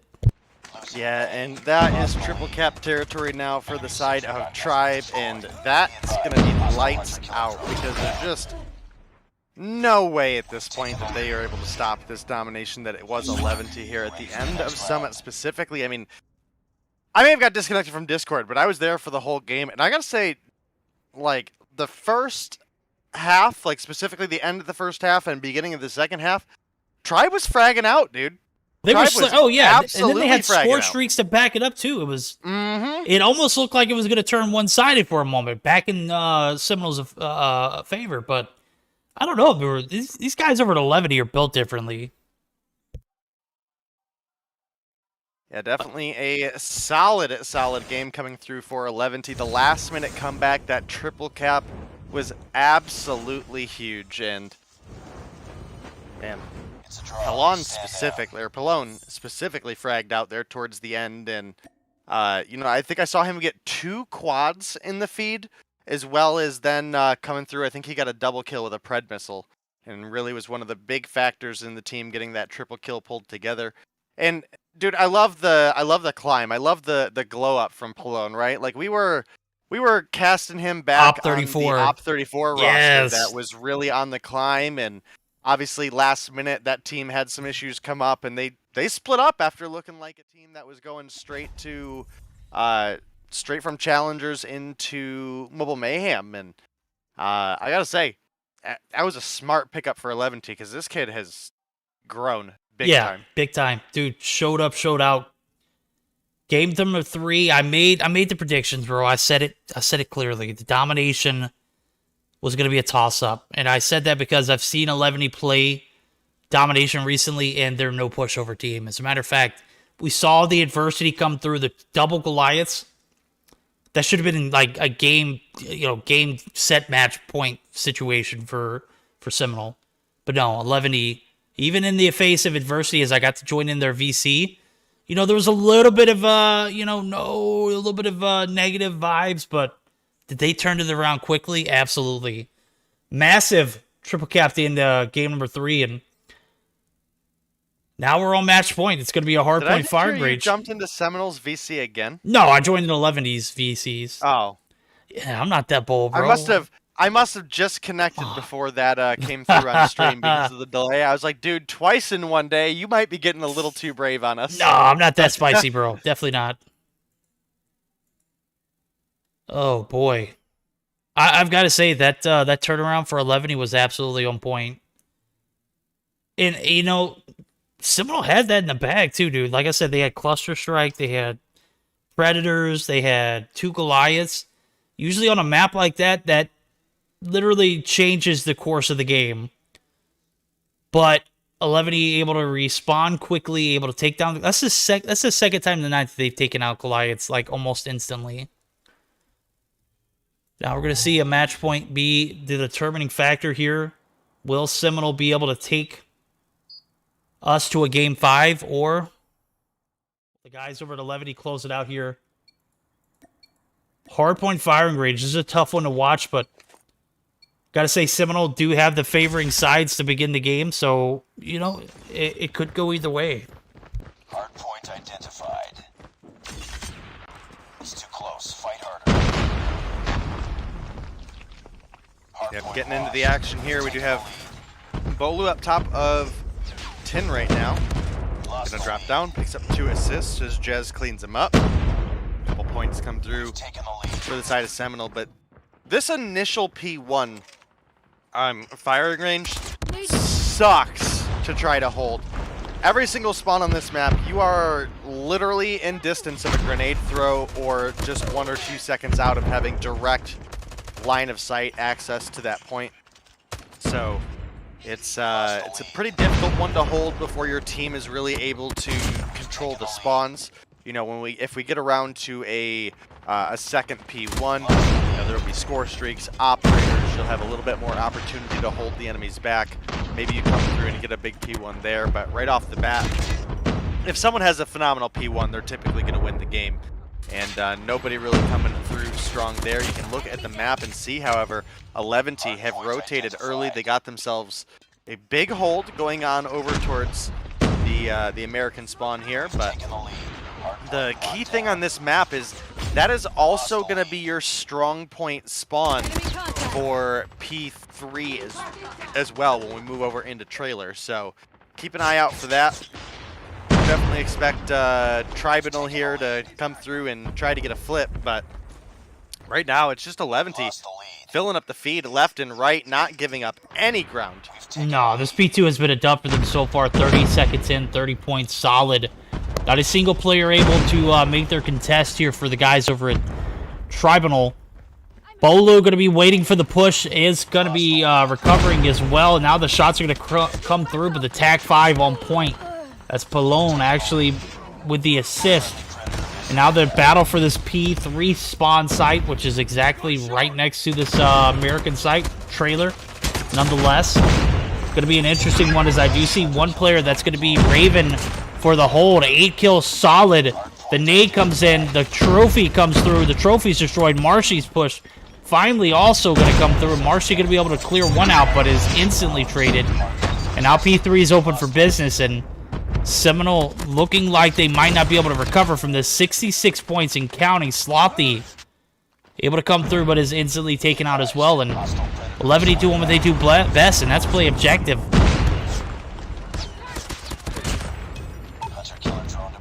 Yeah, about a, what, 65, almost 70, yeah, about 70-point lead now over the side of this Tribe Seminole hybrid roster. So 11 obviously coming through, looking for that dub here. I do believe they're sitting up 2-1 right now, aren't they? All right, this is match point. As a matter of fact, I'm looking at point. Seminole actually like holding back for spawns here for P4. They know they got to double down because they took 2 straight L's. American Armor or Trailer, just absolutely a no-go. Seminole looking to bounce back here in this P4 rotation. They're going to need to be a solid P4 rotation indeed, as I do see Pallone actually firing away into the bottom portion of wood. Not going to be able to get a kill, but Vague actually going to be taken down there. Jez on the rotation over is going to be taken down. And man, catching Bolo in the corner. Pallone absolutely fried right now. 11 on board, 11 combo. Is going to go ahead and push into the bottom wood area, puts the sentry gun down. And man, where did that Seminole roster go with all that energy and all that heat? They're going to get taken down here. That's going to be 133. Jez actually able to take down Pallone, so was on 11 spree, dude. 9 away from a nuke against the Seminole team, who is probably the sweatiest squad I've yet to be able to cast. And here this 11 team comes in and just absolutely delivering an ass whooping right now.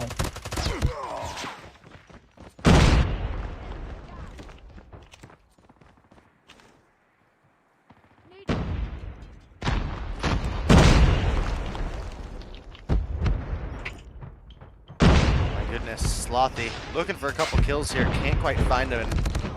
Only 5 points to go for 11T, and my goodness, dude, Seminoles just can find no ground. This is devastating, bro. This is look, dude. I told you 11T stepped up in their respawn, but this is a this is different absurd 11T than we saw last week. That is absurd. That was probably one of the most lopsided Tier 1 matchups I've ever seen in my life. A 150 to 42. P2, dub. Not a single point for Seminole. P3, exact same. P4, you saw him double down and bear back for the rotations for P4 Woodside. There wasn't even no presence there. As a matter of fact, it just looked like 11 were just steamrolling. We saw Pallone, probably one of the most cracked Pallones I've ever seen. 19 and 5, 2 minutes and 9 seconds on the hill. He had an 11 combo, bro. How does that happen? Sheesh! Yeah, definitely a solid set of games between these two teams, but it's 11T coming through with 3 games, and they're going to come through and be your Meseeks Sunday Showdown champions here on, what is this, week 51? Week 51, baby. One more week. We got a year under our belt. Let's go. Oh. Fantastic. Yeah. Technically, no, that'd be right. Yeah. Yeah. Yeah. Exciting, exciting stuff. I'm gonna paint you a picture right here. So a year ago, I'm sitting on my lazy Caboose? boy, my sofa, on my caboose, and I pick up my tablet and I just start saying what I see, bro. Rack up maybe 200 or 300, 400 viewers, whatever. And I'm like, yeah, okay, I could probably do this. You know, a year now, here I am. I'm in, full on setup, desk, the whole 9. Sponsors. We are literally like living it up over here. It has been a hell of a come up for the Meseeks boys and girls. And man, I can't say I would not be here without them. So huge shout out to my guys over at Meseeks. Huge shout out for Day. Comes through and co-cast on a regular basis, man. Just absolutely correct, OP. Love it. Love the vibes. GG's to 11. They take the series 3-1. They are this week's Week 51 Meseeks Sunday Showdown champions. Well earned. Cracked, bro. Yes. Don't worry about that ping, no party bull crap, guys. You came in, you put on solid performance 4 games in a row, and wow, I still can't even believe that game. I'm looking at the scorecard still in disbelief, but it is what it is. Better luck next time, and we'll see both of those teams, of course, next week, as they are always looking for the challenge, and hope you guys are too. Guys, we're going to get geared up for a raid. Day, are you still streaming? Nah, dude, I ain't gonna make it. That's what I figured, man. I was trying to rush it, bro. We took an hour intermission in between one of those Dude, games. it's not even that it's like later than I had started to stream, times in the past. It's just today just got the best of you. man. Yeah. Yeah. All right, well, GG's, guys. Don't go anywhere. We're going to get geared up for that raid. Put it in chat. Who we going to? Got to show some love to some of these guys if they're streaming. So let me know, and I will go ahead and raid accordingly. Sorry. GG's, guys. See you back next time. Happy Halloween.